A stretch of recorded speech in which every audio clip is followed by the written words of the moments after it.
But for me, the angle is, this is the angle I take. Hallie's not there for these last string of events, which has put more responsibility on the rest of the team, which is a good thing for Magics to be able to step up to the plate as the in-game leader. Sofvik has said in interviews, and the team has said in interviews, that he is giving them more space and like responsibilities. And I feel that that's a net positive for everybody. And I think this was even last time we were doing Confirmed. I said that there has to be some learnings if they continue to play better for Hallie. The biggest news roundup, exclusive insights, all delivered to your inbox. Sign up to the HLTV newsletter today.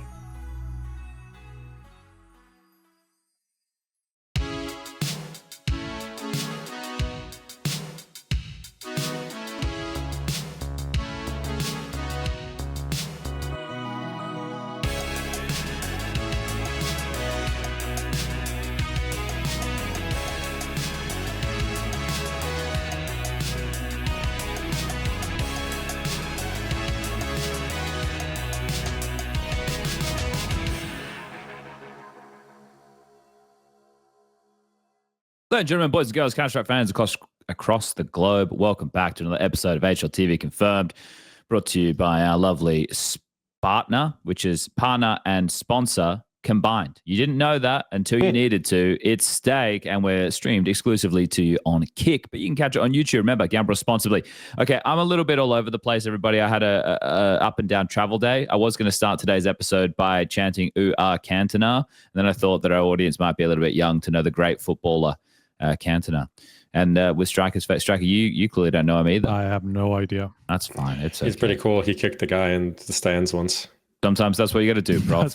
That's pretty cool. With that type of mustache, Prof, you'd be kicking guys in stands. I don't know what that means, but I like also he pioneered, I don't know, say maybe championed the lifted collar. Yeah. That was also fire. Also, just a baller in many ways. How's everyone holding up? You have a pint of lemonade, or what is that? No, he's drinking his own piss. This is there's ginger and lemon and hot water. Yesterday, my cortisol was very high, and today I've woken up feeling quite ill. A travel day will do that to you. I detailed it in great detail to the two of you, but my bag did just arrive, so that's great. It just came in the door about 15 minutes ago, so that's really good news. So it all worked out in the end. I can definitely hear the travel in your voice. I'll say that as much. It was just a day that didn't need to be stressful. And I've decided I'm never traveling with United Airlines ever again. And I'm never going to have a domestic layover in any country ever. I will just be flying directly out of there. Especially in the US, I feel like it's the worst. I was trying to save myself €1,000. Turned out it wasn't worth the stress. I should have just paid the €1,000. But it's all good. It all worked out. Everyone's here. Well, Striker's not. Striker's not at home. He's right now in Romania doing CAC. Indeed. What time did you have to start the morning, Striker? So for me, it wasn't so bad. I did the second portion. I mean, I still woke up at 6 for it's local for the games to start. But my first game was at like 10. Maybe That's a bit not later. Bad. That's okay. 10:30, 11. Just an early morning. The other guys will be up at like 2 a.m. or something, huh? I think their call time was like 4:30 or something like that, which is casual 4 a.m. wake up. I did it last time. It's kind of cool in many ways. You finish your day by 8 a.m. sometimes. You're just like, I am better than everyone. Back in time for hotel breakfast. Exactly. That's the situation I would have a hard time with, like trying to figure out how the hell do I have any sort of food in the morning, Food's the problem as well, because we're in a bit of an industrial area and it's hard to get deliveries, right? So you have to kind of plan. But it gives me a lot, well, I already had a lot of respect, but it gives me a lot more respect for people like doctors and nurses who do shift work and they do all night, and because we're just talking about a video game. Our work really in the scheme of the world doesn't matter whatsoever, but you're trying to talk and put words together. And I'm a little bit jet lagged and tired now, and I'm going to have a tough time stringing words together. And these people have to save people's lives. So I guess a quick shout out to start this episode of HLTV Confirmed by saying shout out to all the doctors and nurses out there. That's what it's all about. Saving lives, Prof. That's what we're doing here. I mean, you said it right. Couldn't say it any better.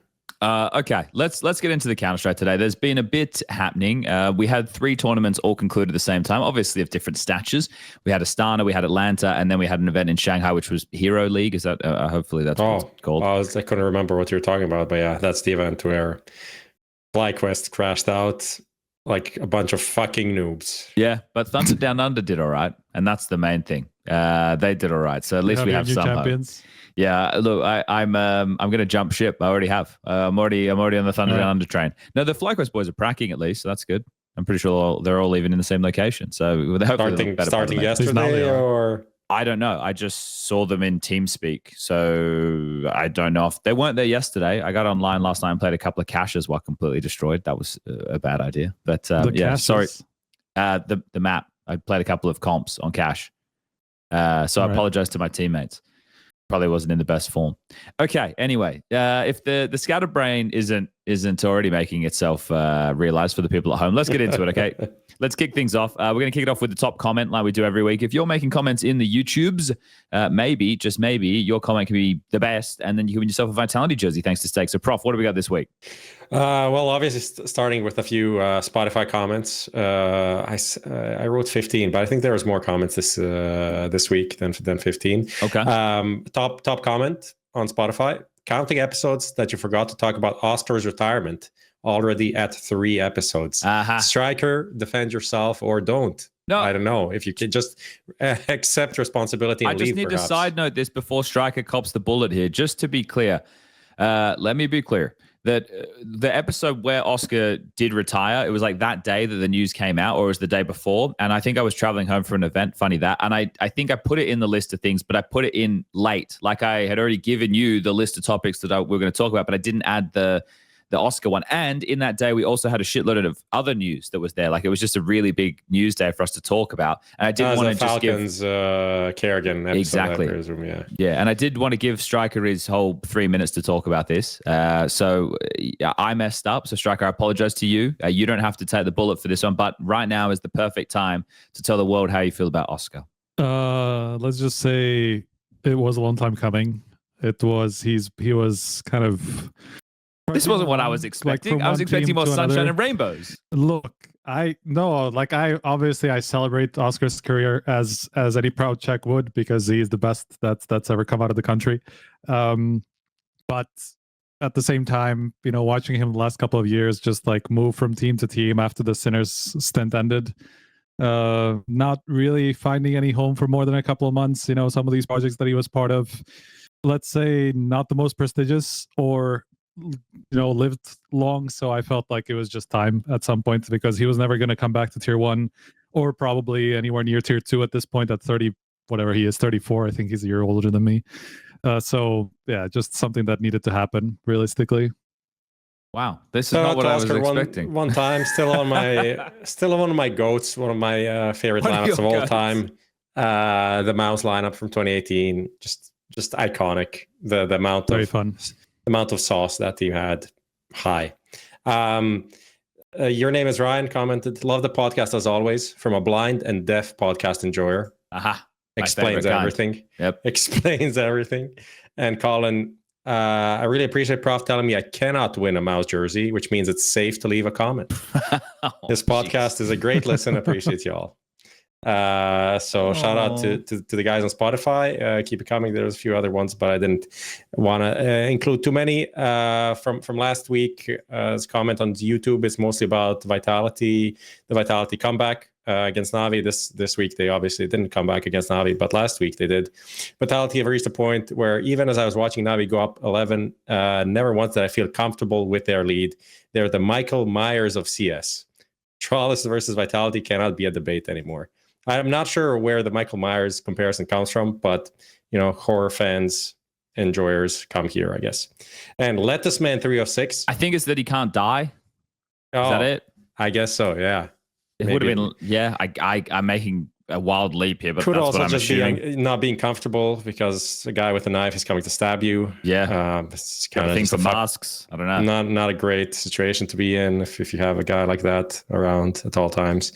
Let This Man 306, go to nickname. What if you wanted to win nuke, but But Vitality said, pardon? That's it. That's the comment. People like that. 128 likes on that one. If the people liked it, they liked it. We can't argue with that. And then finally, the winning comment from Vocos. Hiroki is the only opper that does a flick with the bomb in his hands, almost self-molly himself out of dark, and warms up by planting the bomb and knifing a wall. And this is just facts, so I don't know why people upvoted it this much. Seems like saying grass is green, but okay.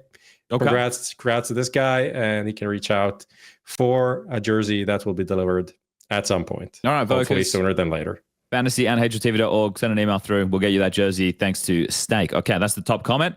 Let's keep on rolling. So there was an update yesterday. I think it was yesterday. Again, the time zones are all over the place. Maybe it was even while I was on the plane, so it could have been Monday now. I'm not sure. Either way, there was a recent update that came through that has actually had a bit of an impact on a few things. I'm leading with the triple boost. I don't know if you guys saw this. So now if you do a 3-man stack, the guy on top, who already was at a disadvantage because you would slide off and you had to lock yourself into certain positions, now has ladder inaccuracy. So you can no longer essentially do triple boosts, at least not if you were planning on killing anybody. And I thought this one was quite interesting to bring up as a conversation because triple boosts, they're not a last resort, but they're a nice little...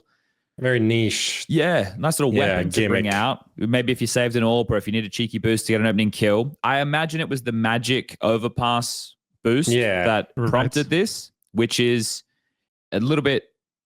I don't know. Unfortunate or fortunate, because it's not like we haven't seen triple boosts in recent history.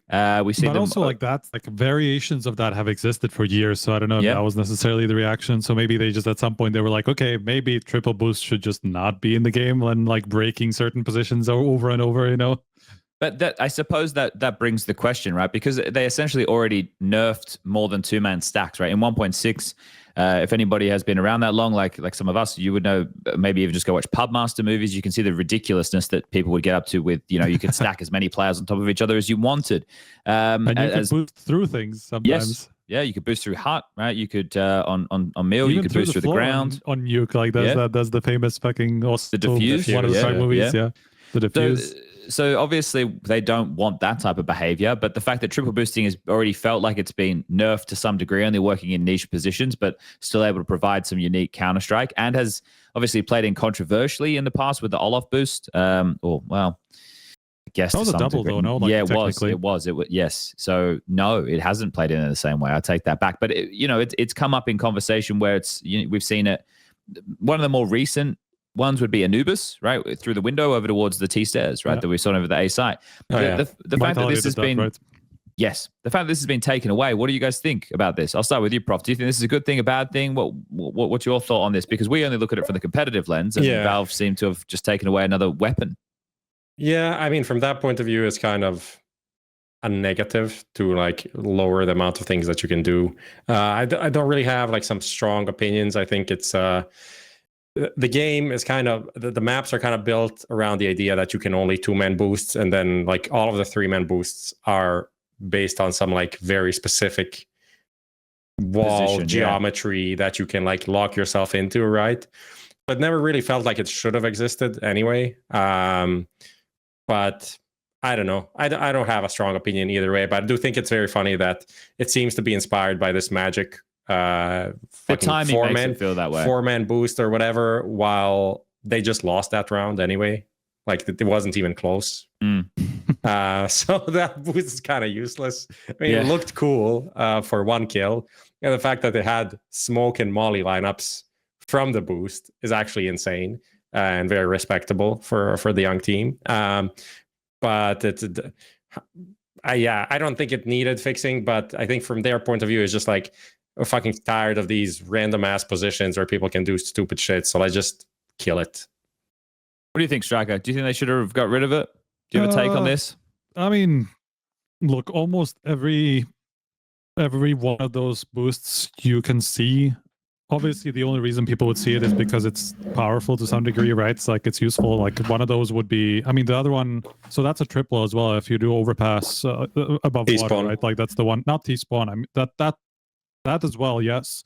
But the one I was thinking about was the one CT side, CT side that you just do boost up above water, right? And then just like you just pop up in ecos and stuff like that. People have been using that a lot, and that feels somewhat game breaking in the right moments, and things like that. Obviously, the one that boosting into heaven, like the one that T-Spawn you were saying, very situational, and like obviously a lot of the time you're just going to get stuck there with 4 people and you're not going to get any map control. So there's obviously drawbacks to a lot of these. Or the one that Magic used, like you're literally just in the middle of something and like somebody peeks around the corner, you're so exposed. Like obviously there's a lot of drawbacks, but to some degree they're also kind of game breaking, like giving you information that like you just don't expect to be able to have around the map. So I feel like I'm okay with this. I don't mind that they just kind of took a hard line on it. Yeah, I think with it being niche, the biggest problem I have is it just takes away options, and it feels like it's taking away options like without any real explanation. So it just, because we've had it for so long, it's kind of like, well, why now, right? And also then you could argue, well, maybe if this is available in certain areas, then maybe change, maybe make the hedge higher, so now they can't triple boost. Or I don't know. Either way, I think the biggest takeaway for me is always new ones coming up though, so that's always hard to preempt. Like, and just make sure that everything is like foolproof or like sure triple boost. Might as then if you're gonna remove all of them anyway, then that means you've just done the same thing. Sure. So like who cares? Yeah, it is essentially just taking away an option for teams to be creative and look for picks, but clearly something they don't want in the game, right? And it's all those games. So if the players want to make a bit of a fuss about this, then maybe that's the best way to get anything heard. Maybe they can talk to Valve at the major or whatnot. But yeah, there's also other parts of this update that are probably a little bit more not slept on, but I wouldn't expect the general viewer to understand what these mean. I talked to my observer friends. So there's some big ones in here. I'll just read them off of the patch notes. Fixed a case of post-processing glitch when switching spectator targets on maps with different post-processing volumes. So that's the one that you guys would see on Inferno, where it would change from player and it would be very bright. Right? That was okay. So that's been fixed. The next one being a case of stuck X-ray silhouettes when switching spectator targets. There was someone who actually put this up on Reddit yesterday. So shout out to CNAS. No, actually it was Psychological P. 3583 obviously, which is this one here. They linked some screenshots. I can put it, I'll just share my screen, I guess. 1 second. Watch Boomer do technology, haha, very funny. This one here, can we see that? I think we can see that. That's all right. There's like GoDaddy ads and 1,000 euros super bonus. Maybe I can click on it and it will come up. Wait, it's not working? Okay, that's fine. It's not that important. So, I just thought it would be fun for the viewer. There you go. So people might be able to notice on this, the helmet outline, right, on both. So if you're switching between players, this would happen with the X-ray. And there's one more. I'm going to just close and then reopen. Stop that one. And then this was the other one. This was CNAS. Yeah, that's my bad. Hit the webcam button. Let me see. This one. And then the other one, the last one, which I'll read out in a second, once we just share this. It would be this one. Yeah. So you can see it in this one. The final one on the list was fixed a spectator damage overlay effect. So you can see here in this how the body is being filled up with red. That didn't exist. It disappeared. The person cited after the Atom Graph 2 first person patch, which was last year. This didn't exist since then. So you can see how it fills them up with red if they're taking a lot of damage. It was pretty good when you see nades, because you see players on silhouette just like get chunked down with lots of damage. So those little quality of life things for the observers and us as the spectators have been rectified apparently. So that's cool. Good job. Yeah, so they were just little quick ones to touch on there, but Valve have been doing a lot of updates recently. I would imagine an update coming soon regarding the major stuff, right? Because we're not too far away. Okay, that's that. Let's jump into our next topic, which is EWC moving to Paris. And I had a question mark. We can get rid of the question mark, and we can just make it a statement now. They just announced it about, just almost an hour ago, 57 minutes ago. Nope, 47 minutes ago. It came out from EWC saying that they will be moving the event to Paris. Striker, you just wrote an article about it, so I'll let you take it away. Yes, I even just wrote an update about it because I just got a response about a question that I sent them. So effectively, yes, the basics of it is it's been moved to Paris, the entire festival, which is, I don't know how many games, $75 million, blah, blah, blah. all this stuff. That includes the Counter-Strike tournament, which obviously was somewhat under question because it needed to get an exception from Valve to be able to relocate as it stood, not standard. That's the right past tense of the word. And it has gotten the exception from Valve. I got a reply from both Valve and EWC saying that that this has been allowed. And I also got a response that the formats and generally schedule will remain the same, other than maybe a slight shift in the tournament schedule. So that's the basics of it. Everything's more or less going to be the same, just in a different country, obviously, different city.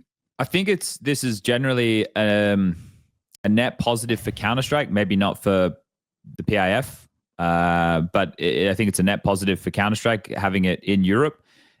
Because we know that now, depending on venues, that's the type of stuff that we have to wait and see, right? There'll assumably be a venue that's going to have more tickets and there's going to be more fan possibilities, and it's going to be easier for teams to be able to go as opposed to having to fly over to the Middle East. The other one that I think is juicy, and I'm gonna make sure I light the beacon for this, whether that means I have to make a Counter-Strike team for it or not. The 128 team open qualifier. In Saudi Arabia, maybe you would have got 40 teams. You know, I'm taking a stab. Maybe you wouldn't even get close to 40. Now that it's going to be in Europe, 128 team open LAN qualifier for the main event. Boys, girls, everybody, sign up, get in there. Let's roll back the years and do something absolutely fucking insane. Like, it could be mental. An open LAN qualifier being played over 3 days in Paris, and anyone can play. You can sign up. I don't know when or where you can sign up, but and I'm talking to you at home, you could sign up. You could do it. And this could be nuts. So I think, generally, like I said, net positive for Counter-Strike in general. What do you reckon, Prof? What's your thoughts on this? Pretty cool. I mean, it's pretty cool. I mean, it's definitely better for me, viewership-wise, attending-wise, easier for sure. So wasn't really on my radar to go, but now maybe it is. Also, it's kind of funny that this happened like 2-3 weeks after there was a huge like Twitter talking point, how like Vitality is the best team in the world and there's no CS tournament in Paris. Why don't we have tournaments in Paris? So now you have a tournament in Paris now. So there you go. This is exactly how French people talk, by the way, if you didn't know. They sound exactly like that. Yeah. 100% accurate. Look forward to the letters, Prof, is all I'm going to say. I like the French. They're very romantic, aren't they? And they like baguettes and cheese. And who doesn't like baguettes and cheese? I also think it's the explanation, even though it's kind of funny, and I kind of expected something like this to be written in the announcement. This is just, I'll just read the first 2 lines. From the very beginning, the vision for the Esports World Cup has been to be a truly global platform for esports, bringing the world's biggest celebration of competitive gaming to major cities around the world over time. Following an extended evaluation process in light of the current regional situation, the Esports Foundation decided to accelerate that international rotation for the 2026 edition. And it's like, this was always the plan, guys. Don't worry about it. We always had the plan to take it international. It's also as if the CEO literally didn't say like a month ago that he still hopes that it will be in Riyadh, you know. So it's like, I mean, look, but this is PR, right? Like, of course it is. Whenever I read anything official, like, okay, you have to read between the lines here, everyone. You know, this is how it works with big business. And exactly. I just thought it was, for me, it was just I was thinking what they would say, and I expected exactly this kind of line of reasoning. And realistically, it might, even though I don't expect them to have wanted to do this anytime soon, it might be good. It might be good for like the actual product. So who knows? Maybe it does actually now become an international thing that just moves around the world. Who knows? Maybe we'll see. Maybe the team that's country wins it could be the country that hosts it. Eurovision vibes, right? Well, is that how it works with Eurovision? Yeah, it is. Why did you guys let Australia in Eurovision, by the way? Like, what are you doing? It's a good question. It was I think whoever song, pays, I'll give her that. Whoever pays can be a part of it. But I also don't know what happens if Australia would win, because I don't think you guys would be able to take over the host of that. Bulgaria just win, and they just said they can't host it because, like, effectively they don't have the money for it or something. So, like, it's not exactly how it works as well. No, fair enough. Okay, so yeah, with this, obviously we need to wait for more details to see what happens with the Counter-Strike event regarding like what venue are they going to use for the Counter-Strike and in terms of spectators and stuff. I'm hoping that it means there's an opportunity where we can have a large venue and that kind of adds, you know, a lot more excitement to this event in general. That's what we like. We like arena Counter-Strike. So we'll have to wait and see what happens with that. But now we officially know that it will not be happening in Saudi Arabia this year. It will be taking place in France. There you go. Cool. That bit of news capped off. Watch this. You boys aren't ready for what I'm about to do. Okay, let's see the pronunciation. Ooh. PGL Lodz. Wood. Close. I think it's like it's kind of like a chud, no? It's kind of like something like that. I've heard it from Mako several times because it's kind of a running gag. But yeah, so I don't know.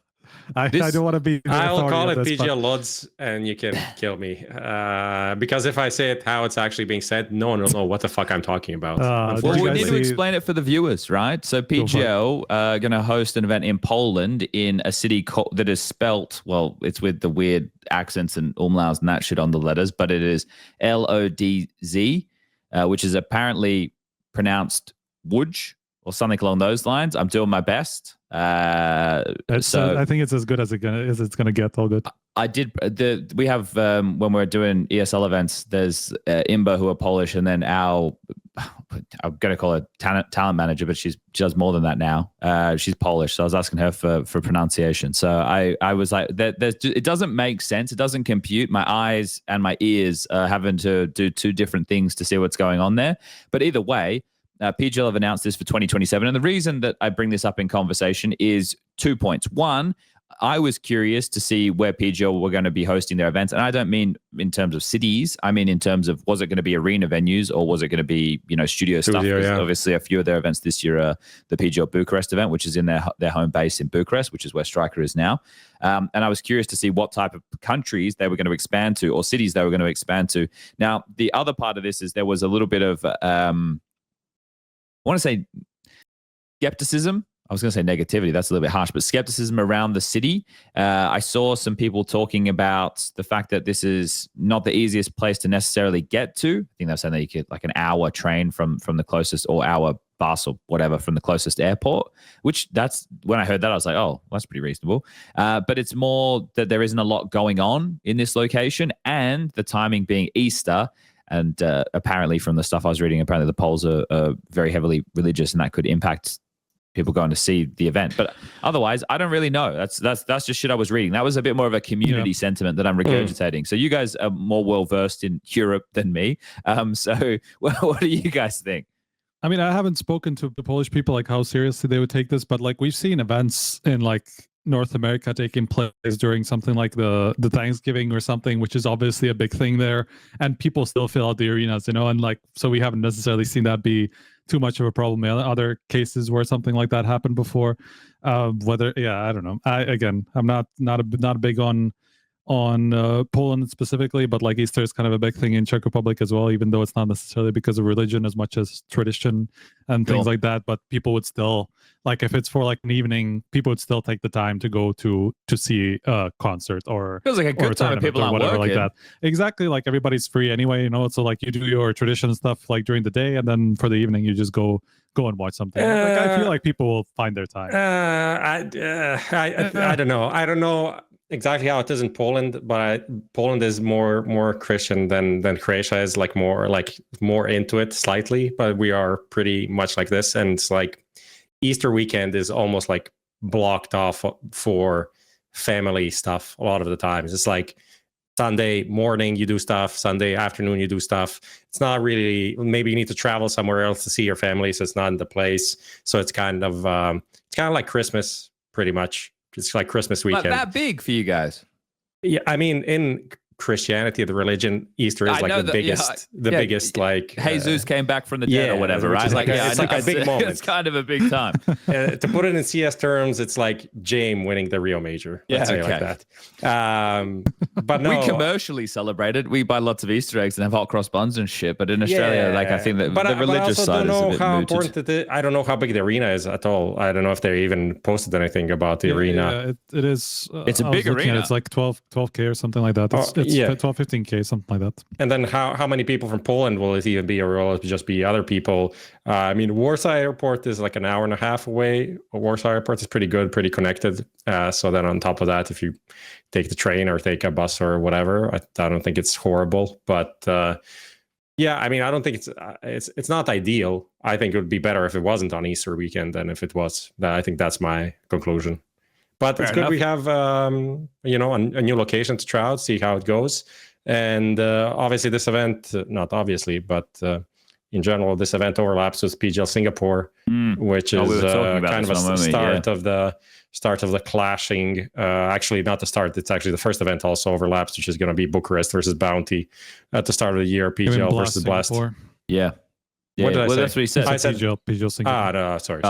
Yeah, Blast Singapore in March. So with this being in Europe and with all of the information we have, it seems like even more reason for teams to come to this event over Singapore, which is a further way travel as well. The hard part with this one, I guess, is that IEM Krakow takes place from the 27th to the 7th. That's like a month and a half difference, right? Exactly. So that, depending on like ticket prices and stuff, could actually either work in the favor of PGL if they're offering a similar product in terms of teams for less, or it might be I'm sure oversaturated. Because I would be very surprised if they put it at a higher price point, right? Considering the competitiveness and legacy of Krakow, right? And that being a better location and all that stuff. Like if you put the tickets more expensive, then I think you're a bit suicidal if you're PGL.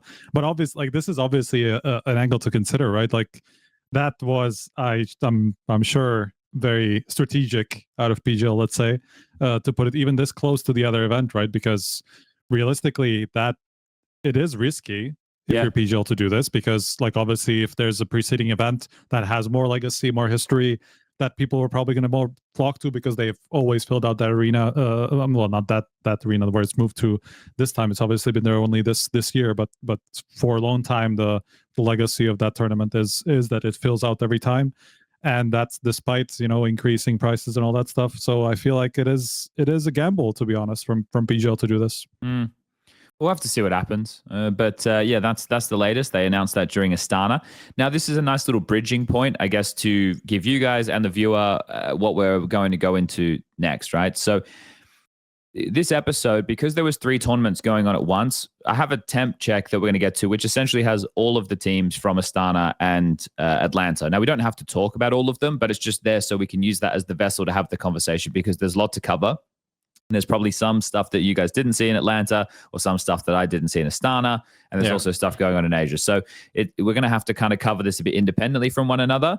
So we're going to save that for one chunk as opposed to going tournament to tournament. And then what I've done is we're going to go into some hot button topics that kind of crept up over the last week and a bit that the community was talking about, or that deserves a bit of time. And we'll talk about those independently of the temp check. The temp check is where we'll focus in more on teams or the expectations. So we'll kind of break it up like that. And I did have CAC for the final bit. What we'll do is we'll do CAC before that temp check conversation, because there's been some CAC games that have gone down today, and that could have influence on how we kind of are feeling about some of these names. So that's kind of where we're at right now. So let's go. Oh, no skin this week, in case anybody's hanging out to win themselves some skins. We will be doing a what are the odds. That's coming up in a second. Okay, cool. There it is. So let's jump into this. This is another one that I had as a news topic on the way home that has since had an update to it per sources. But the long and the short of that being, Lucas, what is the odds? Or we'll figure it out. No, I've got it. I put it in the group, I'm pretty sure. But we'll figure it out. Don't worry about it. You'll be fine. You're chilling. You're all good. This one, while I was on the journey home, it was regarding Passion ending their season early. They essentially made a tweet saying, "We've made the decision to end the season for PassionUA's main roster early and withdraw from the BCG Championship Season 2. And so see you soon." And season was over. So my first angle on this was going to be, oh, okay, well, what do you think this means, guys? Do you think this could possibly mean that there will be roster changes? That was going to be what are the odds? Something along those lines. What are the odds? PassionUA has a roster change. But then as of earlier today, and per sources, Mira puts out an article on HLTV saying that PassionUA opened to offers for the team, and when contacted, PassionUA declined to comment. It's been a pretty pretty rough time for Passion since they picked up this complexity roster. It was good in the beginning, right?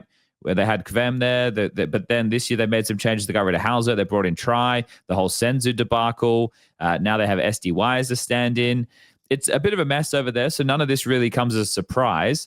So I guess we can follow the conversation. Prof, what do you think's happening here? Do you think this is them trying to get out of this investment?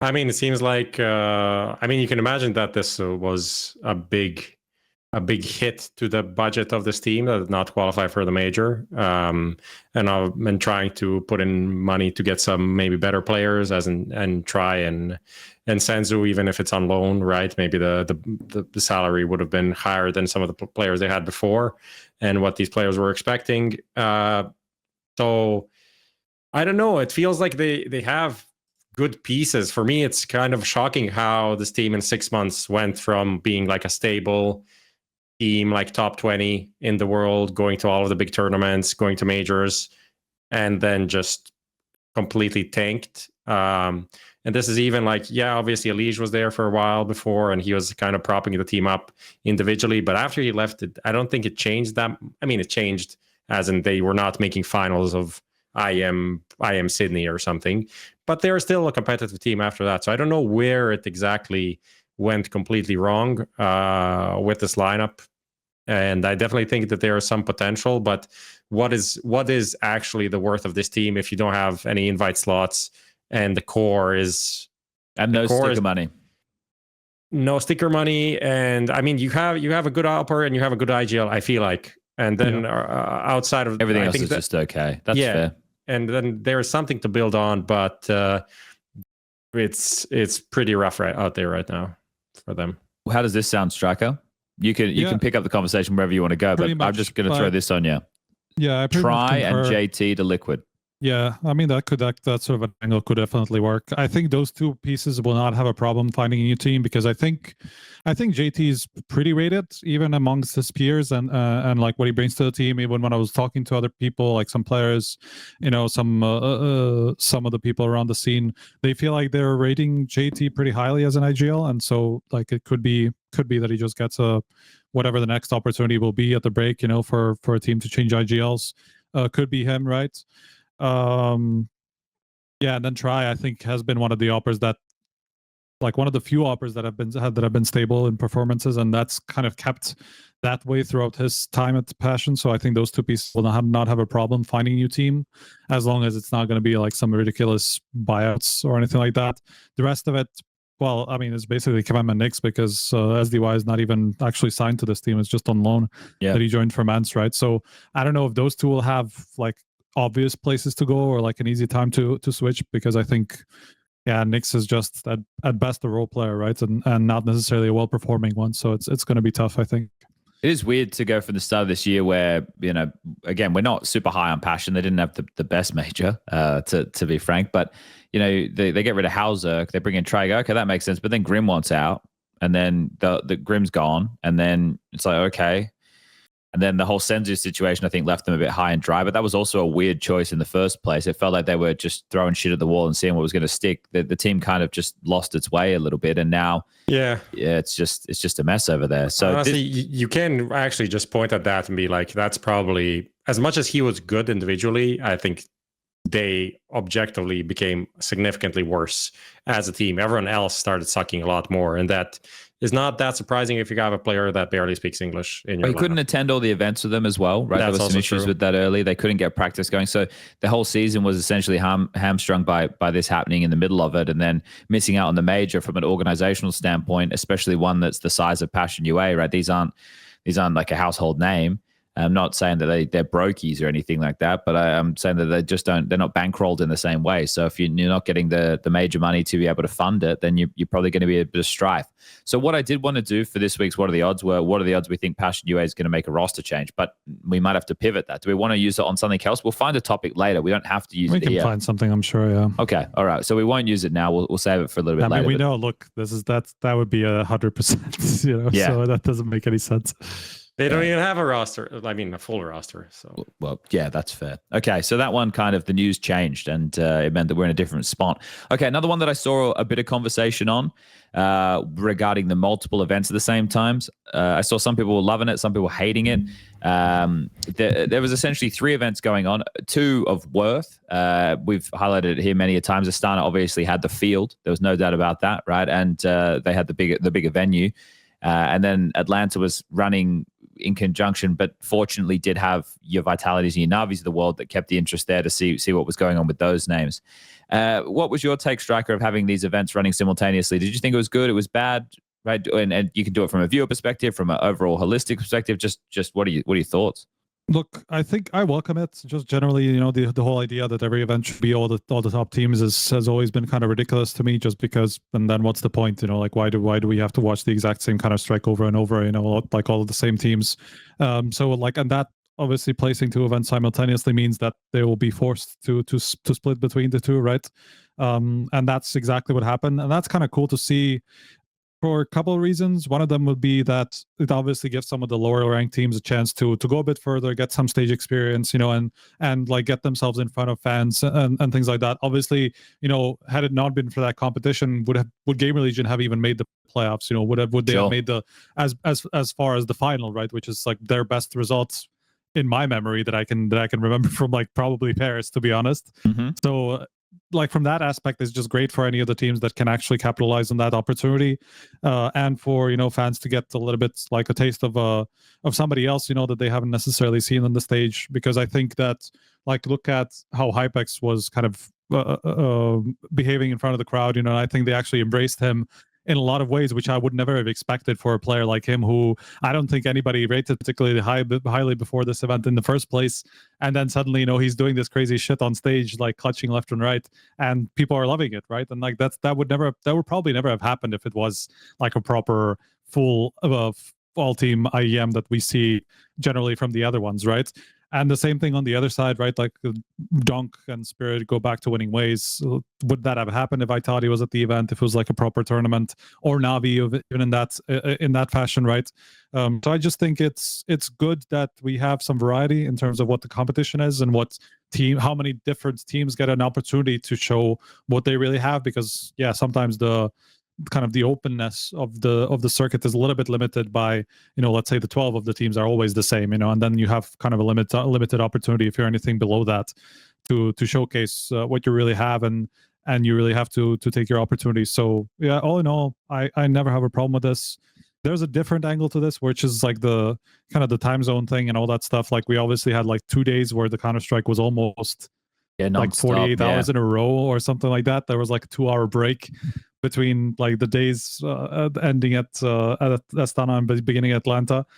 So that was interesting from a coverage perspective. But all that's something I think as well, especially for the people who kind of have a chance to follow both to a degree, because you're like, and Astana, you have a couple of hours break or whatever, and then Atlanta starts, or the other way around sometimes, you know. So it was fun. It was fun for me, to be honest. Yeah, that's I think the key point there, Prof, in the sense that we were fortunate with the time zones of these 2 events that they weren't directly overlapping. And like we just touched on with the PGL announcement for 2027 and the Singapore event for Blast in 2027, there will not be that overlap, at least not a hard overlap there as well. So it's okay from a viewer standpoint in that regard. But Prof, what was your general takeaway? Very similar to Striker, or do you feeling a bit different?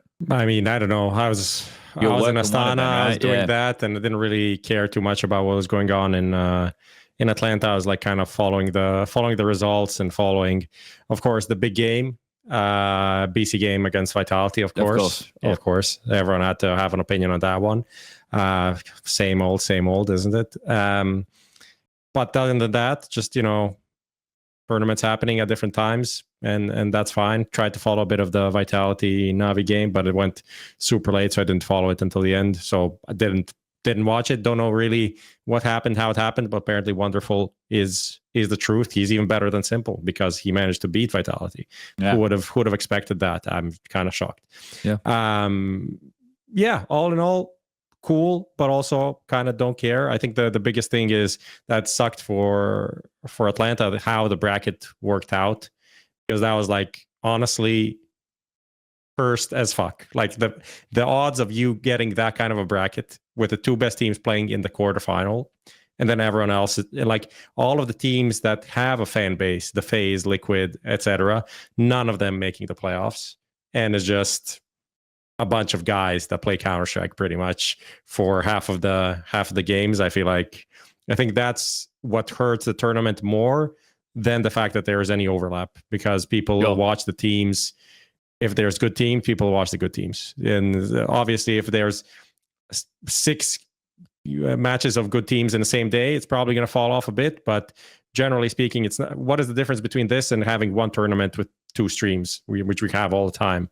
Like, it's not that big of a difference. So all in all, it's fine. Yeah, TLDR.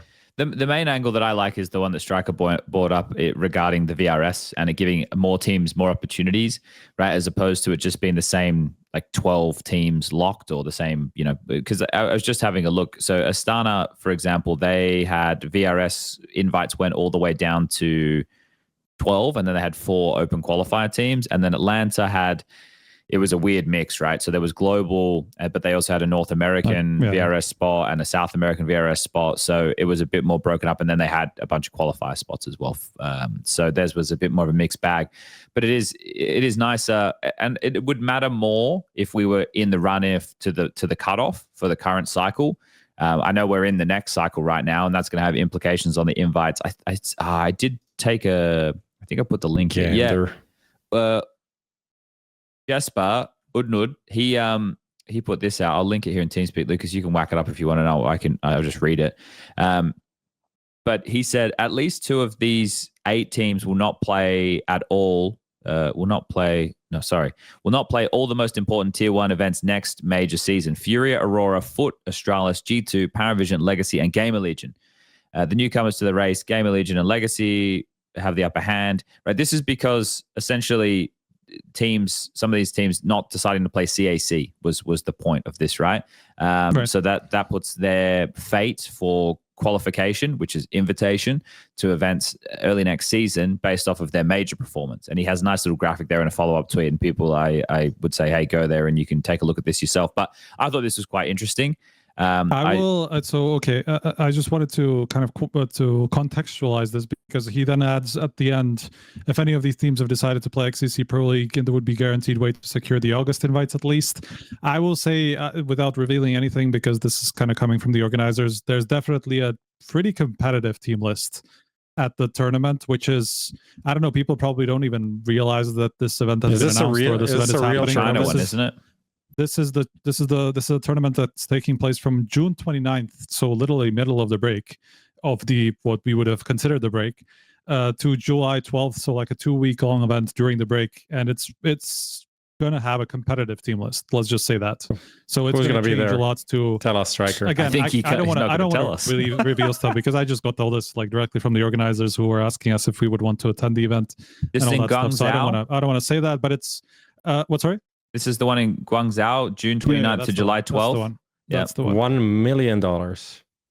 Yeah, so obviously a lot of these teams who he was just talking about, I'm sure, were kind of considering that tournament exactly for that reason, right? Because they saw that they might be in danger of falling out of the invite cycle, and so they were kind of forced into an event like this that was obviously not going to be like super well attended, but some of these bigger contenders, like just below the top 10, would probably look to play it. So yeah, that's going to throw a big wrench into things, depending on how people do there, because, and I mean, it just opens a whole can of worms that we can also get into, I guess, in terms of what it means for the future, and how like people actually respect the legacy of the tournament break. Well, that's the because thing that's with the obviously tournament already break.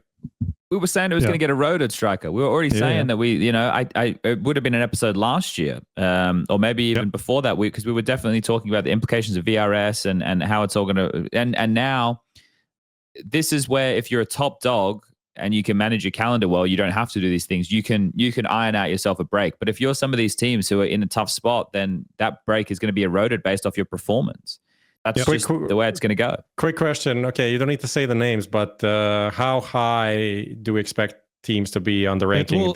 It Like will be top an MVP 5, event. top- It will be an MVP event. Holy shit. So like at least 2 top like 10 a couple teams. of top 10 teams type thing, yeah. Wow. Well, you imagine like a MongolZ or something would be there, right? Like, you know, why I not don't in even, the to break? be honest, I don't even remember who the teams were. I just know that it was like borderline MVP event type thing. So like that's what to expect. PARIVISION. All right, Duster. Yeah. Yeah, okay, that's interesting. Okay, cool. That's But a it's nice, got to be, nice look, little but nugget. like just logically, it's got to be a lot of the teams that he was just talking about, right? Because those are exactly the ones on the button, right? That are kind of in danger. Okay, cool. All right. Well, nice. We covered more topics than we knew we were going to just there. That's cool. All right. Let's keep the ball moving.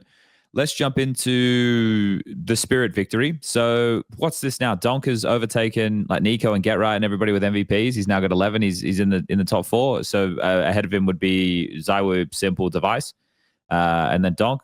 Is that correct? That is correct. Okay, cool. And Spirit obviously going back to back in Astana, so that's great. And then they continued form, which is nice overall to see. Now I wasn't in Astana. I did watch when I went in. So in our green room in Atlanta, there's 2 TVs, one for the A stream, one for the B stream. And on the weekend when the playoff games are off, there's obviously no B stream. So I just had the Astana games running and was watching them when I could. But I didn't get to see all of the Counter-Strike. But Spirit winning again, right? The big picture for this, and we'll get into the nitty gritty, but the big picture, I suppose, off of the happenings in the last weekend is now Spirit enter the conversation as one of the competitors to, well, they already were, but they're, now this brings them up a notch, right? To Vitality for the major right around the corner. It makes the major more juicy, right? The Spirit result, the NAVI result, obviously Falcons making the final, and then FURIA versus Falcons is another game that we can get into. But Prof, you were there in Astana. How was it? I saw all the fanfare in the early days of people running around, the dust on the megaphone. That feels like a lifetime ago. Absolutely wild. How was it? It does feel like I was there for at least a month. It was long. I arrived there like super early because you arrive on the travel day, right? And then there's the next day is the rehearsal, which is like an hour or two, just like mic testing, not that much going on. And then after that, it's only the first day. But I arrived 8 a.m. on the travel day. So I had a whole day into a whole day as well of practically nothing. And it was already a pretty long event. So yeah, I felt like I became one with the country of Kazakhstan. It was, first of all, pretty great. The fan stuff is quite wild, but I think most of it is because it is a lot of kids. It is literally kids that are like 10-year-old that have like no idea of anything. So, the security was upped up over time. And I think I didn't have any problems, but it was always funny to rock up with you rock up with a shuttle, you go to the same entrance as the players, right? And all of these kids are like, fuck it, is it Monasy? Is it Molodoi? And then they open the doors, it's like Prof and Blay, and then they just disappointed, leave, just turn around. And here and there, someone asks you for an autogram. And you don't even know if they know who you are, or if it's just like it's a guy in a van, must be important. Let's get that signature. It's not a good connection with kids. I'm not gonna lie. I'm in the van. They're not in the van. He's not they're not being allowed, and I'm not. He's getting out of them. And they're normally black, those vans. So it's not the white vans, which is normally the dodgy vans. Nondescript. The white van's the dodgy van. The black one, Yes. those Everyone knows ones are that fine. you can go to a black van. That's completely fine. It's normally safe. It is normally safe. But yeah, about the tournament, it was good. I don't know. For me, I didn't do this good of a tournament in a long time. I'm doing these, the PGL events that had generally the not the best team list so for me, I get like a PARIVISION MongolZ. I'm like, fuck yeah, let's go. At least it's not 3D Max against, I don't know, bait. So every game pretty much was a banger from my point of view, even if it didn't deliver. At least the players that were there was it's easier to prepare and it's more enjoyable to watch than like some absolute noobs, like a wild card, or whatever team that you have. And to kind of fast forward to the results, I think it's funny how people are like, yeah, the major is actually wide open. It's like, I feel like we're jumping to conclusions off of absolutely nothing for no reason. But it's good, though. These are good conclusions to jump to because we needed something to be excited about. It's you can more see exciting. how starved of the excitement we are. And now we've got a little bit of something. We got a nugget. there's been a cat thrown in with the Sliver of pigeons, hope. prof, and everyone is believing. It's absolutely fake news. It's like, oh yeah, you saw Vitality Don't be just lost. realistic. Navi just won. It was great. Dominant grand final for Navi. Spirit back to winning ways. Falcons, crazy game. One crazy game. They're definitely contenders now. FURIA looked really good in that was the one close game that could have won. Maybe they could have been in the final. MongolZ improved in form. We have now 6 title contenders for the major, and everything's wide open. It's like, nah, it's still very clearly Vitality. It's really clearly Vitality. Don't round up, prof, in your realism. I just let's add a MOUZ. Why not? Exertion, as JL said, if Exertion can drop a 150, we can win. Yeah, but then he drops 0.50, which is a problem. Then they can't win. I want to address a couple of other things there, prof. One of them that I saw was about the crowd cheating. Was this just the same conversation we've had 1,000 times? Is there even any point bringing it up? I did see the threads. The people were getting upset. I don't know. Like, from my point of view, I didn't even... Like, I noticed some occurrences, but also pretty early on in the quarterfinal, they just turned off X-ray and the radar. Yeah. And then the only thing where people could glean some information was in the... Like, sometimes if you change the camera, depending on the observing, right? If you're spectating someone on B side and then you turn to, like, someone pushing into B side, then people obviously get the information, so they would get very excited fast. And in the cinematic cams, obviously you could see sometimes there was radar and there was X-ray on the cinematic shots, so people could get some information off of that. But I think as the tournament progressed, the whole observing and in-game directing, it seemed like they tried to not give away stuff, but the crowd was very, very happy to, like, try to get any information through. That's how I felt. Okay, they were willing participants, is what you're saying. I mean, there's even people are bring back the HUD, and then there's one shot of a girl had the phone with a sign, and the sign was like, maybe they bring back the HUD if we stop being idiots or something like that. That was along the lines. So it's that was a tricky one, but it unfortunately happens kind of everywhere to certain degrees. We talk about this so often. And there's nothing you can do except what they actually did. And at the end of the day, there was also the first situation that really caught people's attention, I think, was G2 Spirit, right? And then when Mattis was on that flank and he heard the scope, I presume at least, and then he went for the peak and the crowd. I didn't hear the crowd because I was in the green room. I only got that information from, like, people that were casting, and they're like, oh, the crowd gave it away. But it's also, maybe if the crowd didn't give away, maybe he would have died anyway. It's not like that was maybe the most optimal play. And you're in arena, you should know that there's a high chance of that happening. With those regardless of the crowd being biased, unbiased, noise canceling things. People just get excited. It depends on what the situation is with the observing, and that's it. Objectively, I think that was a bad play anyway, because they knew everything that was going on the map, and he just fucked it up. So as much as it is shitty when it happens like that, it is also a part of Arena Counter-Strike that has been like that forever. Striker, you got a take on this?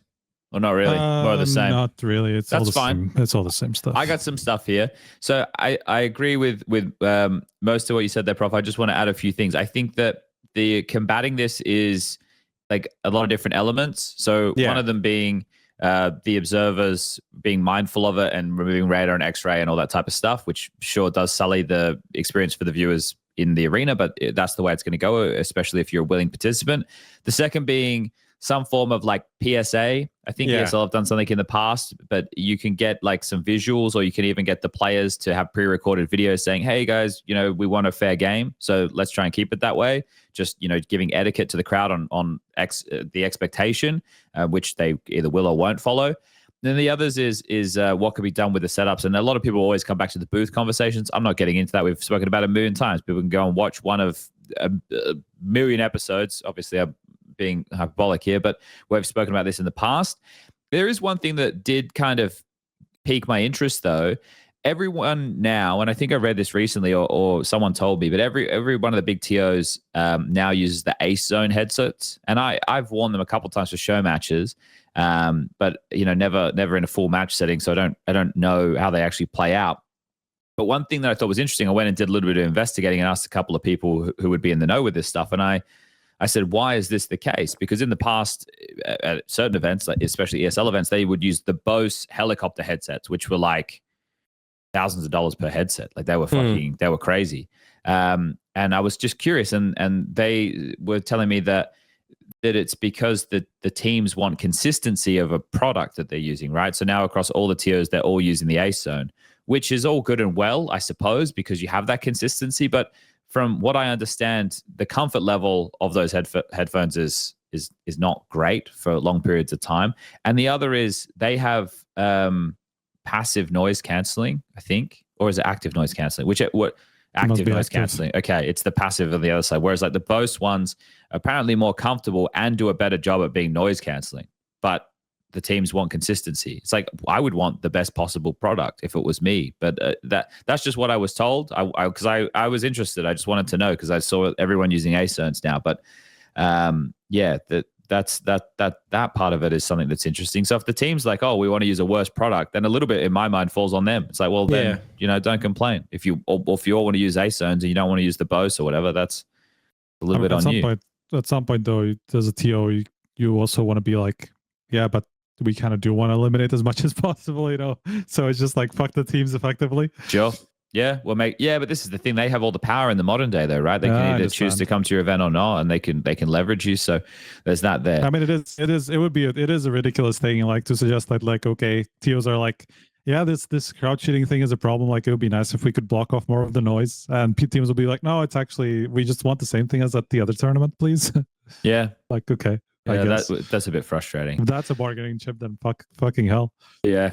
Well, it feels like anything is these days. I forgot to change the thing from Simultaneous event. I left it on Spirit. I didn't go Spirit go back to back. Now you can see it. Spirit go back to back. There you go. Back to back? In Astana. Astana, huh? Yeah. Yeah, it's been a while. They're the Astana champs. Back to back. Okay.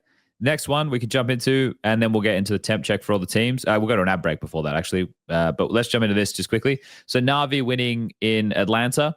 Obviously toppling Gamer Legion in the final, but the big one was beating Vitality in that quarterfinal with the brackets all being fucked up. I think, we'll focus on team stuff in the temp check. Here I'll kind of do a bit more the event in general. Yeah. But it seemed like it was a decent crowd in the end, like considering what I knew about the event, that it wasn't like an actual arena, more like a, what's it called? Like not a conference. Convention. Festival is what they call it. That's the term. But looked like people were having fun, and it was a good vibe.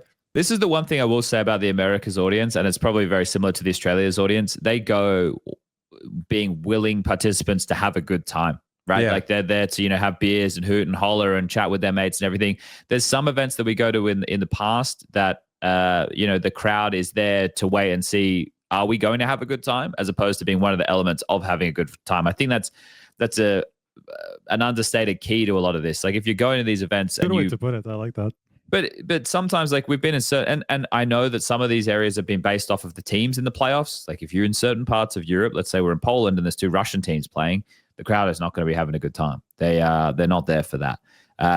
So different areas are going to have different types of crowd. But I shout out to everyone in Atlanta. They were great, having a good time. There was 3,400 seats, like tickets, and then there was like freestanding or a free area where you could be, if you're part of the DreamHack Festival, and you could stand and watch. So 3,400 people packed into that area.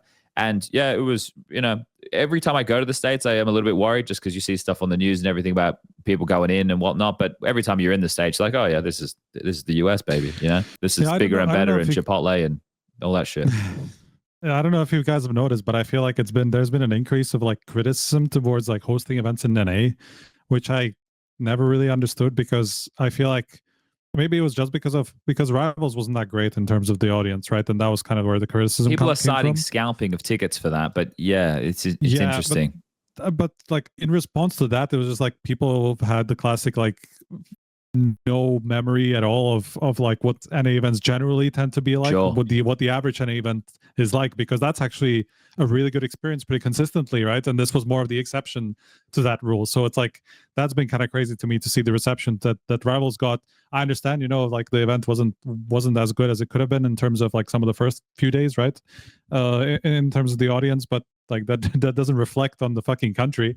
We've had plenty of great events happening there, and this was another one of those where even the smaller, I use the term smaller in kind of a loose term, right? Even a couple of thousand is smaller in relation to a Cologne, any of these bigger, or Krakow, right? Any of these bigger arenas that are obviously like completely different level.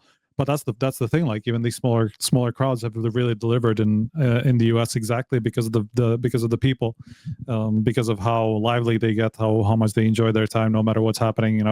They'll always jump on the fucking fuck you Apex bandwagons when there's a boring moment, and that's what, fuck it, I'm here for that. I don't care.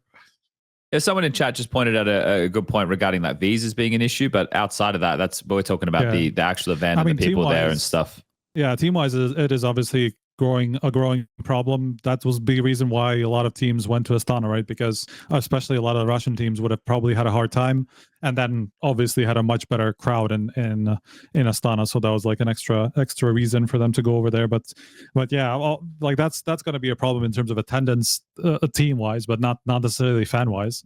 There was something that you just reminded me of that regarding attendance. One of the things that I've noted when we see some of these locations or not locations, some of these events. So, for example, PGL doing the 4 best of 3s on the Friday. I see people be like, oh, there's no fans here. And it's like, bro, there's 4 fucking best of 3s. And these people are paying ticket holders. If they want to go and just watch one game or they want to watch 2 games, that's up to them. They don't have to be there for 16 hours a day watching all the best of 3s. I think that's saying that the online audience just has to come to terms with, if we're going to continue to do 4 best of 3s on the day for the quarters. It's much better for it to be that way. Even the Astana quarters, like, I'm trying to remember what it was like for like the first game, but I feel like it was okay. It was okay. It wasn't terrible. Yeah, but Spirit G2 was the first game, amazing, right? So I just remembered like the crowd was pretty good. Yeah. No, it wasn't. Yeah. It got later in the day when I think it was like the Magic series that I was watching or whatever, the Magic 9Z one. It's no surprise that not too many people are hanging around from that, regardless of Moon. Yeah. Especially is Moon the Kazakh in that team? Moon. Yeah. Okay. Let's go to the break, and then we'll come back and I'll do this before the break. Obviously, Wonderful winning his first MVP, which felt like it was a long time coming. But we can get into that when we talk about the teams and stuff. So let's go to an ad break. I'm going to take a piss. I'm going to get some more tea, and we'll come back and we'll talk about all the teams. BRB. Want to hear what the pros have to say? You're going to see big things from this kid. HLTV interviews on the go as they happen. Follow HLTV on Spotify.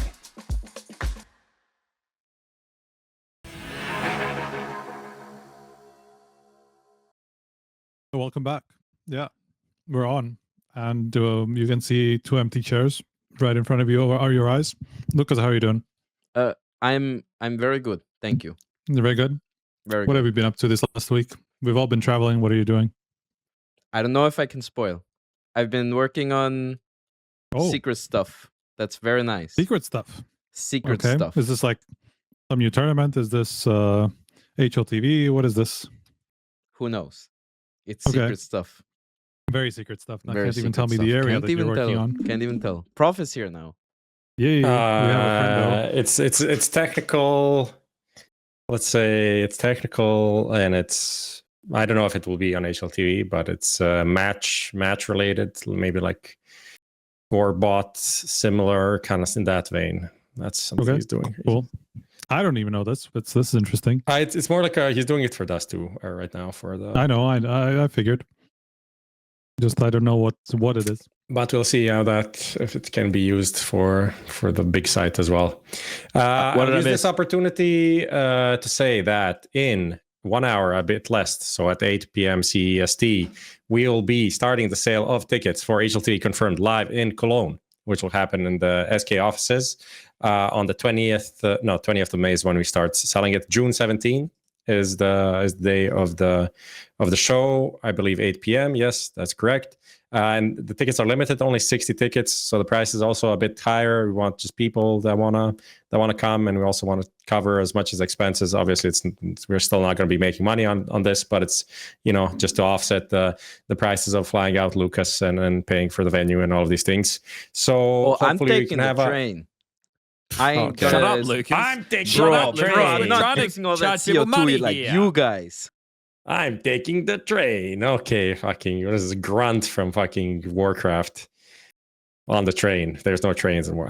Where are the trains? I don't know. Anyway, so if you guys want to do that on Twitter, there's a link to Ticket Tailor where the sale will start in 53 minutes. Nice. Okay, cool. That's a nice little PSA. Also, PSA, if anybody out there, and I'm not talking about general people who would tweet at me, if anybody out there usually contacts me by Twitter or Instagram, just contact me by WhatsApp. I'm not checking Twitter or Instagram on my phone anymore. I'm not doing it. I'm not letting it pull me into the deep, dark hole. Good. It's off the phone. I'm only checking it on the PC. So if you want to contact me, use the WhatsApp. All right, great. Now that we've done that. How about Telegram? I don't have Telegram. We're going to get into a temp check here. So what I've created, I'm going to share this, all right? It's going to look ugly as all hell. Good luck to everybody. So what I've created here, once you all see it, we've got 3 categories today. We've got positive Pete, we've got negative Nancy, and we've got steady Eddie. And I realized that what I should have done is just either kept them all one gender, because now people are going to say I'm sexist because I made the negative one a woman, and that was never my intention. So Sexism flavor of the week on CSE Sports. I did see that. I did see that. We are getting out ahead of it, though, here at HLTV Confirmed. So as you can see, what I've done is I've got all the logos for Astana on one side, all the logos for Atlanta on the other. And then if we want to grab some of the teams who played at the Hero Esports, or maybe some of the teams who are competing in CAC right now, and we want to bring them into the conversation, we can.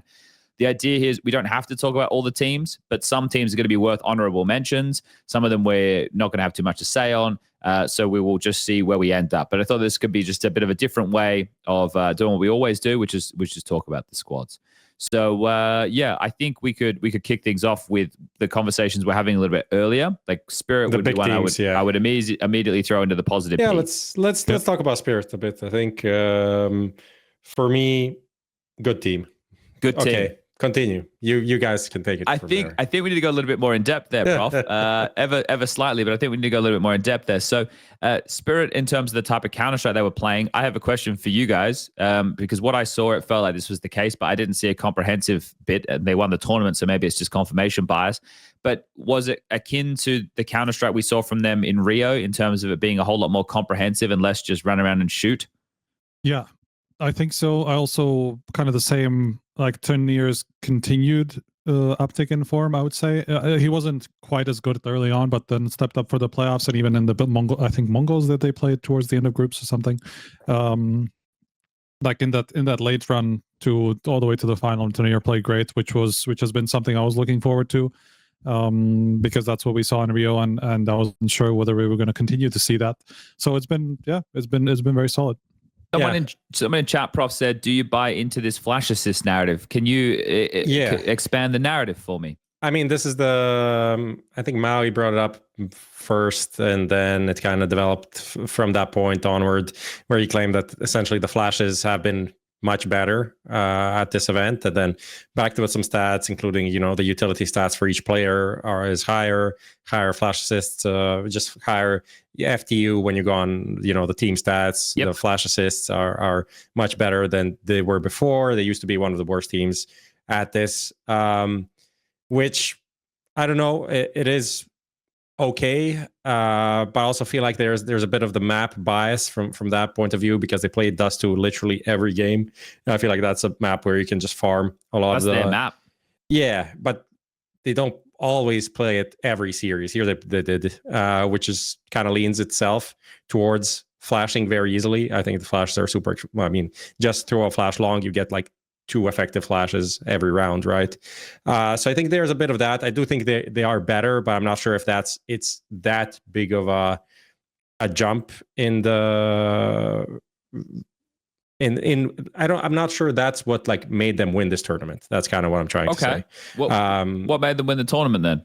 I mean, Donk was just better, and also they were the favorites to win this tournament from the beginning. So anyone else winning would kind of be an upset. and it didn't happen. So that's kind of where I see it developing. And obviously, Southwick did add something new and involving Magics more, and it feels like everyone kind of knows what is happening to a slightly higher degree.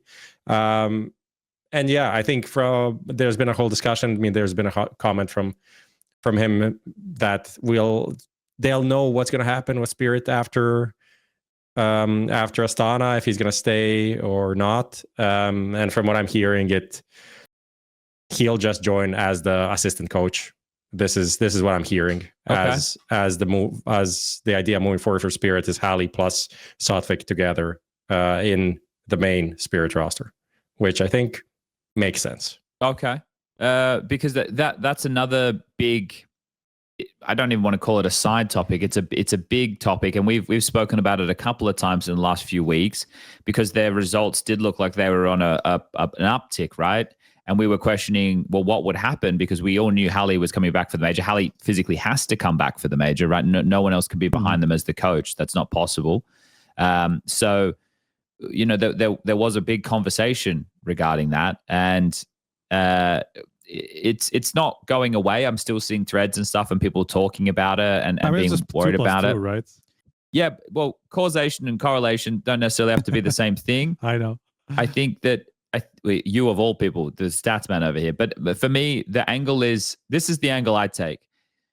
Halley's not there for these last string of events, which has put more responsibility on the rest of the team, which is a good thing for Magics to be able to step up to the play as the in-game leader. Southwick has said in interviews, and the team has said in interviews, that he is giving them more space and like responsibilities. And I feel that that's a net positive for everybody. And I think this was even last time we were doing Confirmed. I said that there has to be some learnings if they continue to play better for Halley on what's going right with him being there as opposed to Halley being there. And I think the responsibility is a big one. This doesn't make me immediately go, oh, Halley's a bad coach. It makes me go, oh, Halley just had to adopt a kid who's to be an in-game leader, who hasn't been an in-game leader before and maybe didn't know what responsibilities he needed to take, or maybe Halley was doing too much hand-holding, or all these things, which... Well, it just felt like from all the comments, it was more like Halley was just there doing the game plan from like top to bottom, and then he just gave it to the team effectively. While Southwick is more like, okay, everybody comes up with everything, and like we talk about it like between the biggest figures, right? And then like we see where that goes, or we just do it more on the flow rather than like everything's pre-prepared like from the first round to the end or anything like that, you know. So I think that's the biggest change that's happened, and obviously with that comes the change of responsibility on each player, you know, to come up with their own moves sometimes, you know, rather than like everything's being preset of what you're going to do from the start to the end of the game. Yeah, I mean, for me personally, if we're talking between like the flash assisting and the freedom to players, I think freedom to players is more important for the success. Well, the flash assist will come with that. So will the utility usage. I think the thing is that people maybe gloss over this is the players need to have a level of confidence in what they're doing, right? They need to know that this is an idea that they like to run or like to do. Not saying that they were just being offered things that they didn't, but if they're not the ones who are helping design the plays or being in, then you are just running someone else's playbook. And you know, one of the things we talk about is you can make a bad call, but if everybody believes in it, right? Maybe some of the ideas they have, yeah. So you know, the bit of that to it. I don't have any concern on Halley's return, but if Spirit don't play well, then the framing of that will exactly. I mean, the framing will be at least publicly a negative one, right? Whether or not we agree with the sentiment, we will see the sentiment. How do you avoid that? You have to agree with the sentiment to some degree, at least at this point, just because of some of the wording from the team. Even I like that Spirit is doing this, because a lot of the Western teams would just go like super PR and they would be like, oh, of course, like Southwick is just here doing the same thing and blah, blah, blah. Like Halley's the greatest coach ever of all time and blah, blah, blah. But like a lot of the comments that have been made from the team are like, okay, this is what Southwick is doing differently. This is what's actually better for us in some ways, you know, and maybe this is what we weren't getting from Halley, you know, which is more of an implication than like an outright comment, right? Like, okay, Halley wasn't doing this, but like if they say, okay, Southwick is doing more of this, that's obviously implies the other, right? So, which is great. Like I'm glad we are getting a little bit more of that, because then we can actually kind of discern, okay, what are these two guys doing differently? What's actually behind the success and all that stuff? So I just want to give props to the players for being able to speak their minds, unless this is like some fucking elaborate PR fucking move where they're like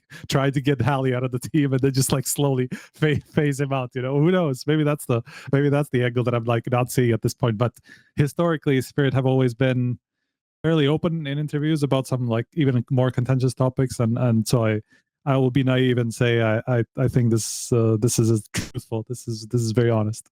So I put him in the positive peak category. Obviously, they won the title. Donk in great form. The team looking more comprehensive in general. But Prof, you were being the realist earlier, saying about the vitality stuff. But just that aside, I still want you to factor it into your answer right now. But does the form of Spirit in recent outings give you more faith that these guys are a contender for the trophy?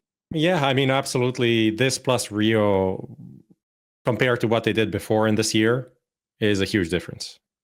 They're simply not really anywhere near a contender, and that was even kind of going back to end of last year. The things didn't look that great, so it was necessary. But there's still a gap. Maybe it's not like 2 empty spots below Vitality. Maybe it's 1 empty spot, but there's still a huge gap in my opinion between the French organization and everyone else.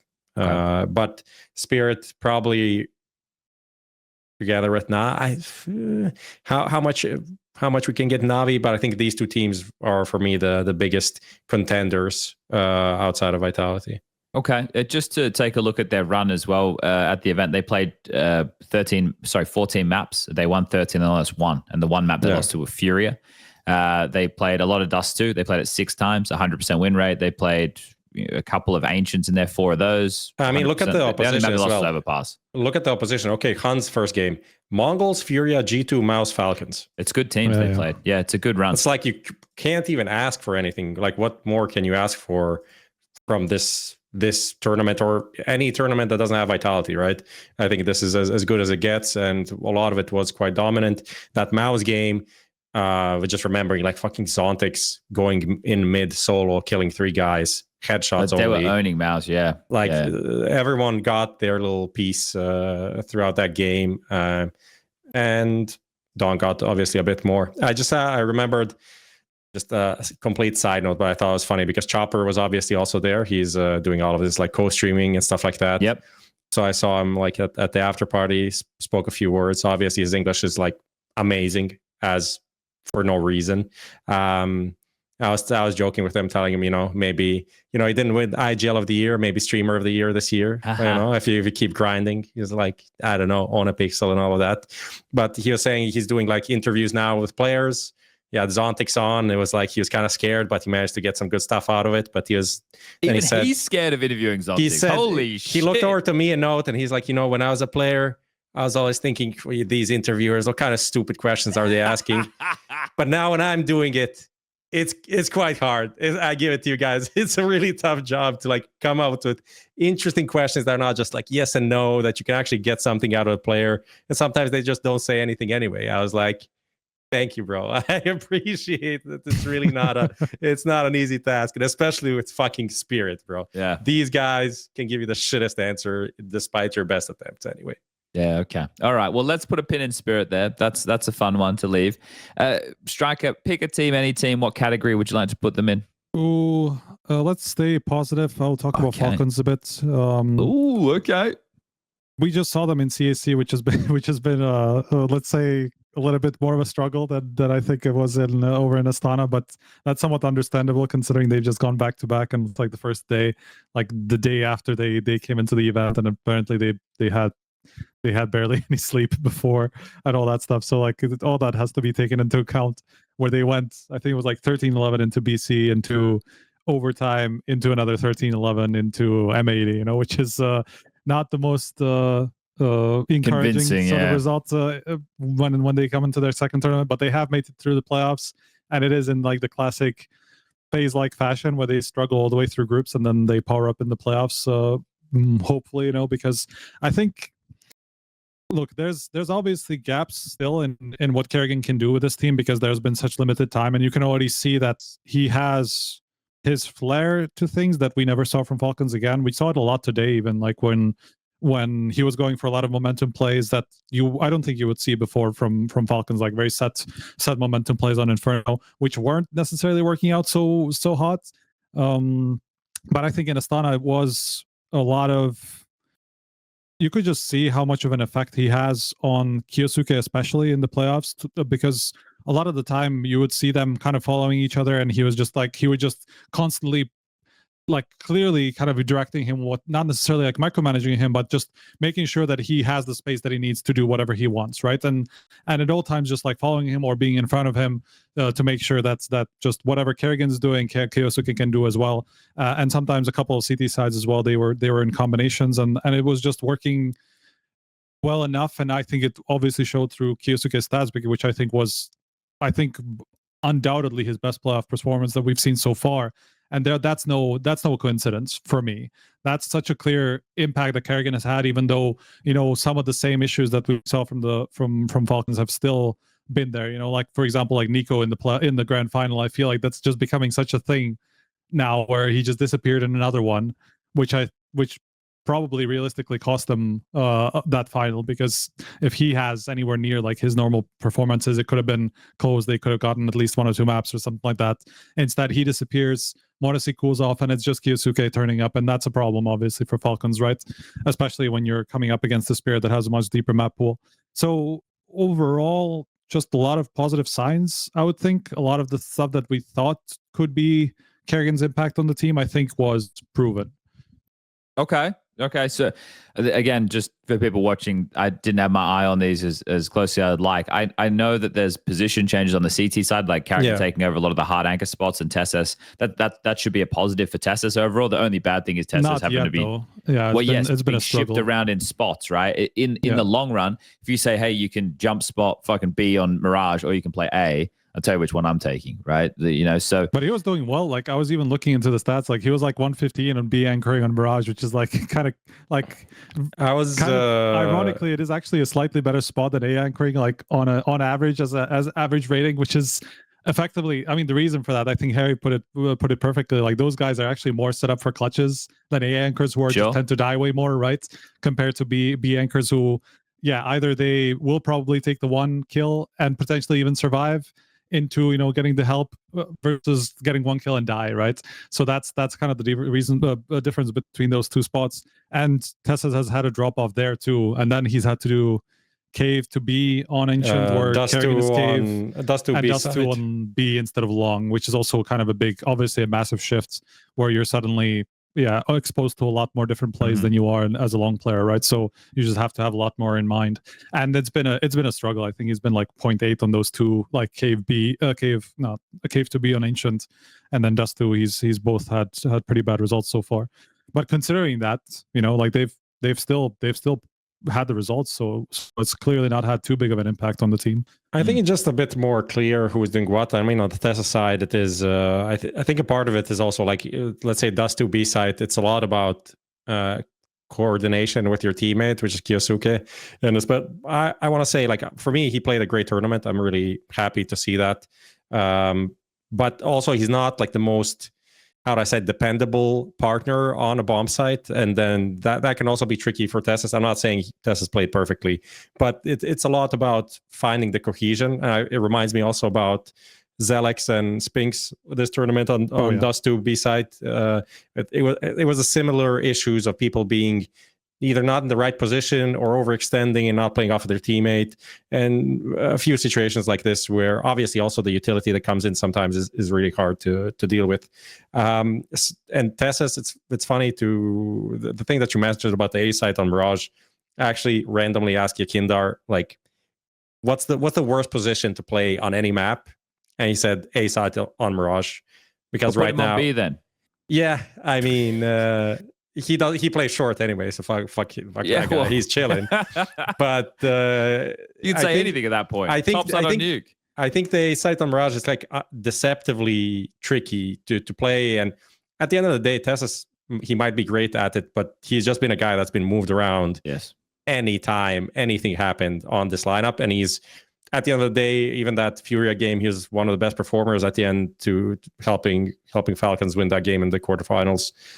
So he's doing, I think, okay. The Falcons situation, I think, is just a bit more clear who's doing what, and it's I think with karrigan coming in, he set the priority of m0NESY, Yosuke, Nico, 1, 2, 3 in order. And Nico now on the T side, you can see that he has already played kind of these like periphery, like lurking roles, but now it's more defined that he's supposed to be the last guy alive and be the guy in the clutches, which means that sometimes you watch a game and you don't see him do anything, pretty much.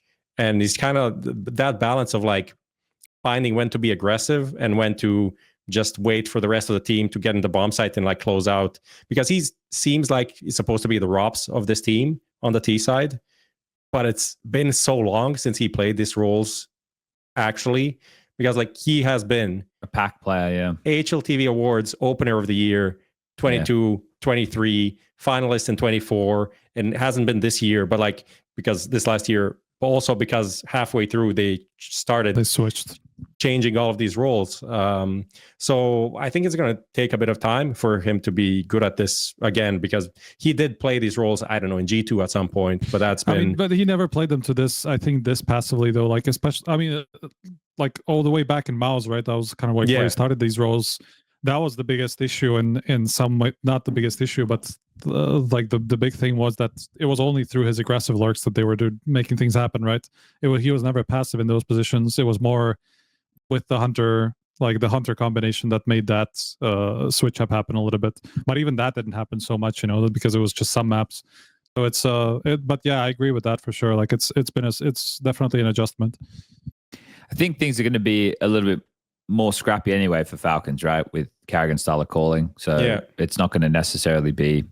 Yeah, it's interesting just to hear it. You know, having to have Nico doing that in the modern game, but we'll see. We'll see how they develop. I think my question before we move away from Falcons is this to you guys who had eyes on: do you think now with CAC and then the 2 weeks, I guess, that they're going to get before stage 3? Do you think it's enough time to put them in the conversation, or is it too early? I know that they're publicly saying Singapore, but with the pieces in the team and the expectation people have of an org of this caliber and the names, do you think there'll be enough chance that that they have a chance? They said they did say Singapore, but they also said that they believe this change makes them better for the Cologne major. Gives them more chances for the Cologne major, which I believe in completely. Oh, we should actually mention the kyxsan interview that came out. So with K busy, right? So yeah, I want to say obviously they're a playoff contender and a kind of like a dark horse in the playoffs, unless I don't know, now they come to in the remaining CNC, they just suck completely, which I don't foresee happening. Is your expectation they win CAC just quickly? Who else is there? Let me see. PARIVISION, MongolZ, MOUZ, Legacy, Bait, 3D Max, Pain, M80, Liquid, MIBR, Tyloo, NRG, NIP, LinVision, BC Games. I mean, how would I say? I don't want to say there's a burden of expectation on them, but I see them as most likely to win. Okay. And if they don't win, it's also fine, as long as they don't play well. Yeah, as long as they play well and don't lose to some fucking noobs. Sorry, you were talking about the K-Busy interview with kyxsan? Yeah, I wanted to... What did I want to mention there? Except, I mean, the headline... There was a headline. And then the reply from kyxsan, which I thought was very funny, because he definitely did say what was in the headline. Kind of, it was a kind of a big point. Where is it? Yeah. He said, on Falcons removal, I do think it's unfair to me. We were promised time. I think that's a crazy thing to say. I have to say.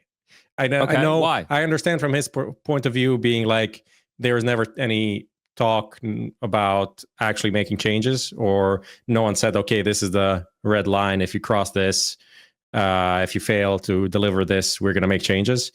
But their season so far has been abysmal in terms of playoff performances. They literally lost to PARIVISION 3 times in a row in playoffs. What the fuck? You can't lose to PARIVISION 3 times in a row in the playoffs. PARIVISION are not that team. That's it. I think that's completely unacceptable, and they're just getting further and further away of the goal. And I understand, like, you need time to reach the goal, but it was obvious that they are not only were they stagnating, they were getting worse. Okay. This is my opinion. Okay. Yeah.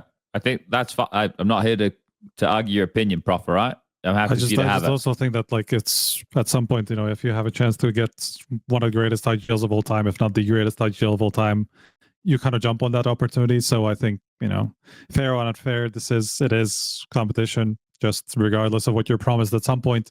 Something that you were promised 4 months ago, right? Like that, okay, we would stick around for the next season, but things change, opportunities change, your results change, all these things. I don't think there's such a thing as unfair, if unless, you were told the week before, like, okay, you're still staying for the rest of the season, or, the month before, you're still staying for the rest of the season, you're still staying, and then suddenly you get kicked. Okay, I can understand why you're probably going to be pretty fucking pissed off. Look, I will say that missing out on the major, I think, is the big one, right? Obviously, that sucks for him in particular, that he can't play the major, or he couldn't even switch to a team because he was always going to be on the lineup, right, on Falcons, which literally prevents him from being able to play it with another team from a rulebook perspective. So literally impossible for him, which of course sucks. But then again, like, it's happened to other people before. It is just something that happens to players on occasion when an opportunity like this arises, right? And I don't think there's anything wrong with that, to be honest. I don't think there's anything unfair about that. It is just, we have a karrigan who literally can get us over the edge in terms of playoffs, or at least we hope he can, and we want to get that opportunity as fast as we can. Like, if we think now, like, let's say they didn't make this change, but they were already thinking about it anyway, or they already agreed with karrigan he would coming after the season. Do we really think that it would have been better with kyxsan till the end of the season? Well, if you're talking about Falcons, maybe it would have, because then they would be like, yeah, fuck it, no pressure again. Things actually do go pretty well when they're under that under no pressure. But you know what I mean, though. Like, it's just always, it would always be a dead team walking, regardless of whether they would make the change now or not, right? So, or he's outside of the team, so I don't think it would matter. Yeah, I mean, just fine. I just want to reiterate: 0 arena playoff games won this year. They won a third place decider until fuck karrigan came. That fucking just pissing me off, bro. I'm not fucking Moses. You can't do this to me. Okay, I could try. No, I'll leave you. I'm trying to be nice. Okay. We've got so many teams. Like I said, we don't have to do them all. We need to quick fire some of them. I think let's quick fire a couple. So, for example, I'm going to do this with Liquid. Give me one paragraph on what they look like. Soulless. Nothing new, I guess. Team. There's nothing there. There's nothing there. They're dead behind. They're like Mr. Beast. They're dead behind the eyes. That's such a random story. Where did he come from? Did you hear the Shuhei interview? Did you listen to it, not just read it? I was playing them on the plane, so maybe I'm not going to. I think so. Just jog my memory.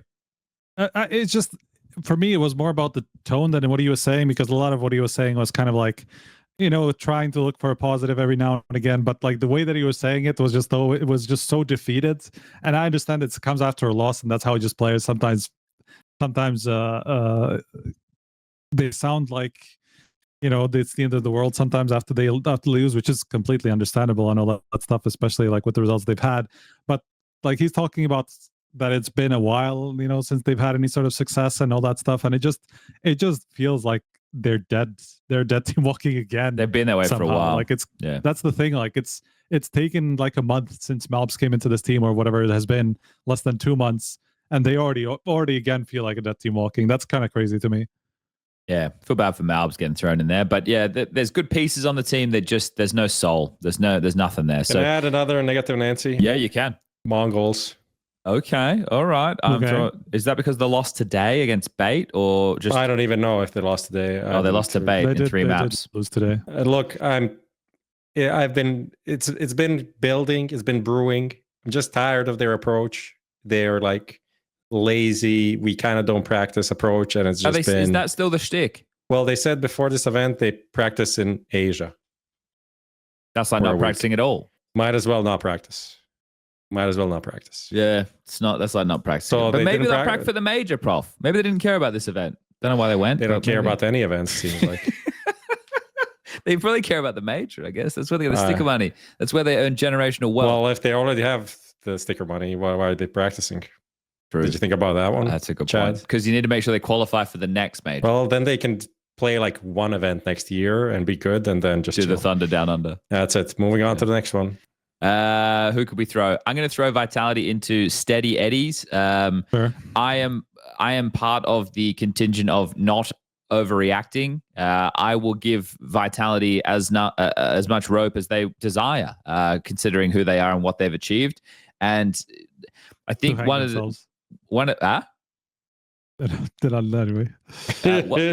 the sentiments that I see is people going, well, if they weren't going to practice, why'd they even go?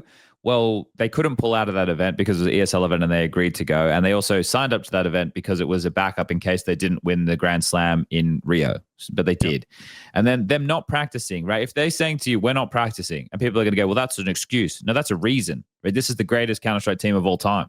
That's a reason that they looked really off. Practice for like 3 weeks now, which is, yeah. They're barely even playing some of their like go-to maps. Like Inferno was the first time they played that in that final in like the last 2 tournaments, right? So just on Vitality, they looked offbeat. They looked behind the tempo. They looked like Elmer Putty did a good video. They weren't as quick to solve the problems as they normally were. They looked off.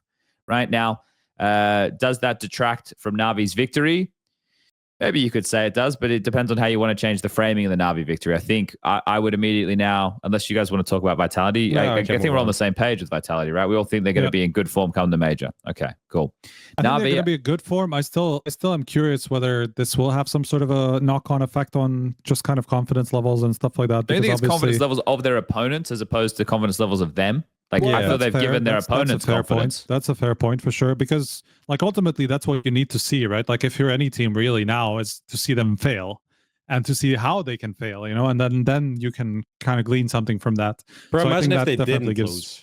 Imagine if they didn't lose. That would be so depressing. That would be so fucking depressing for teams, you know. Yeah, if they played like that and they didn't lose, then we may as well not play the major. Yeah. You know, just run an exhibition match. So now like attacks. the aura, and I don't mean that in the Gen Z sense of the word, around them is obviously a little bit dispelled in terms of the indomitable vitality, right? Like that's been a thing for quite a while now, and it's not a thing anymore, regardless of the context, right? Like we know that they can fail under certain circumstances, at least, if anything else, you know. So whether those circumstances can be replicated so easily when they actually do have coming into Cologne, but like we don't know, but at least you see it's possible. I think the loss is also maybe a blessing in disguise in the sense that they get the feeling of losing in a low stakes environment to kind of wake them up on the eve of the major to be like, okay, well, hold up. Like these guys actually think they're anywhere near us. Let's just go out there and show them what this is really about, right? So I think from that angle, it's fun to watch too, because obviously you factor the Bet Boom loss in,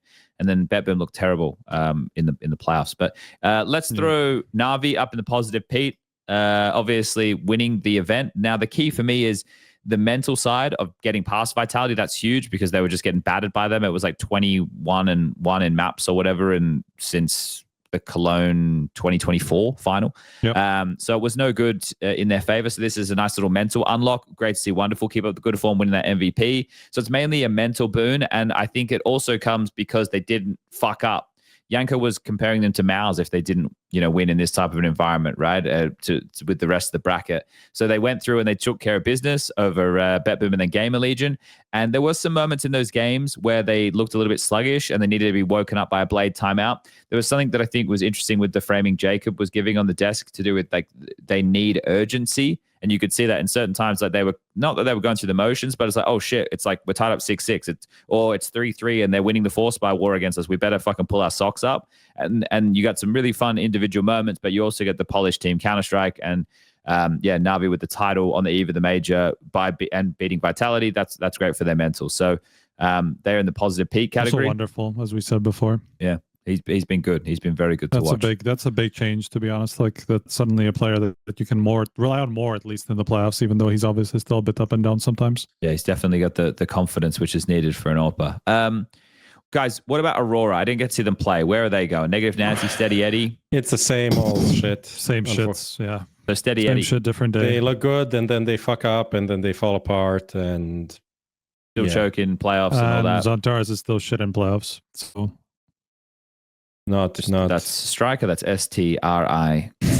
That is striker. Yeah. Okay. MOUZ. Fair enough. MOUZ. Okay. I want to put MOUZ 50% on positive Pete, 50% on negative Nancy. Oh, I love it. Okay. On the edge. That's right there.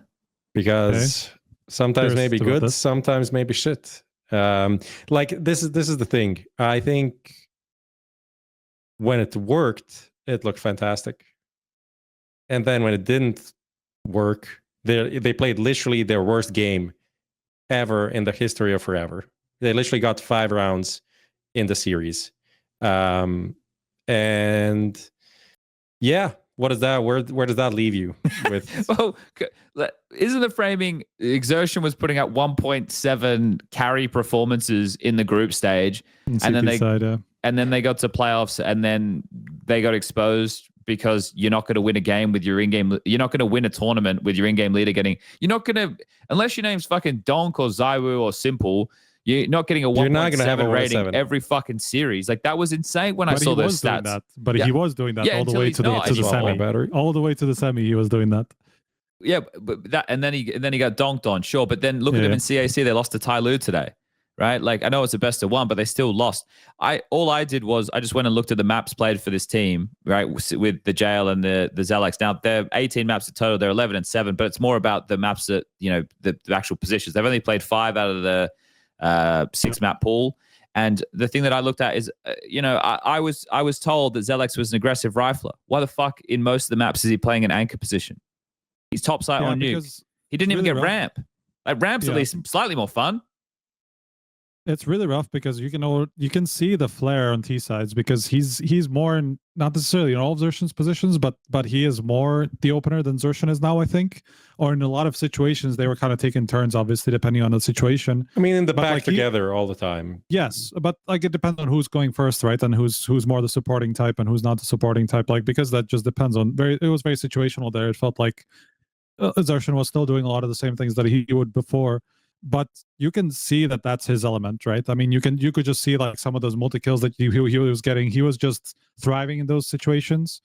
I don't think he was that bad in the anchor spots other than Dust2. Dust2, he was horrible on all, I think 3 times they played it. I think he was bad in every single one. And they were getting targeted by even gentle mates fucking targeted them on Dust2. He's their second lowest rated CT player. Spinks is their lowest. How does that make sense? Yeah. They were really bad on B side together, like really horrible, like in a way that they were just turtling on B side and like they never had any sort of an idea. Okay, let's reaggress. So like let's try to like beat this timing that the CT split, the T split is coming. They were just turtling up in sight. Sometimes Spinks would just be indoor trying to defend the B split, but dies on the entry, and then like xelex is alone in the B side. Like nothing was. There didn't seem to be like proper team play between the two at any point, So that was the one position that I saw him really struggling. The rest, floor nuke, he was doing okay. What was the other ones that he's picked up? He's got middle on ancient, so that's fine. Yeah, he's middle ancient. I think he's pit on Inferno, which was also okay. I think. Yeah, but that's slightly okay. Like as far as anchor rolls, and he's A on Mirage. Yeah, like A on Mirage is fine too. I don't remember him on A Mirage, to be honest, but it wasn't bad. Just at least it wasn't bad. I thought like Dust2 was really the one that was sticking out. But so sorry, but you were saying you see the flare in him on the T side. When you think of a player like that, you don't think of like some of these spots like Mirage A, I think is fine. But you don't think of top site nuke, right? No. You think of maybe your door guy.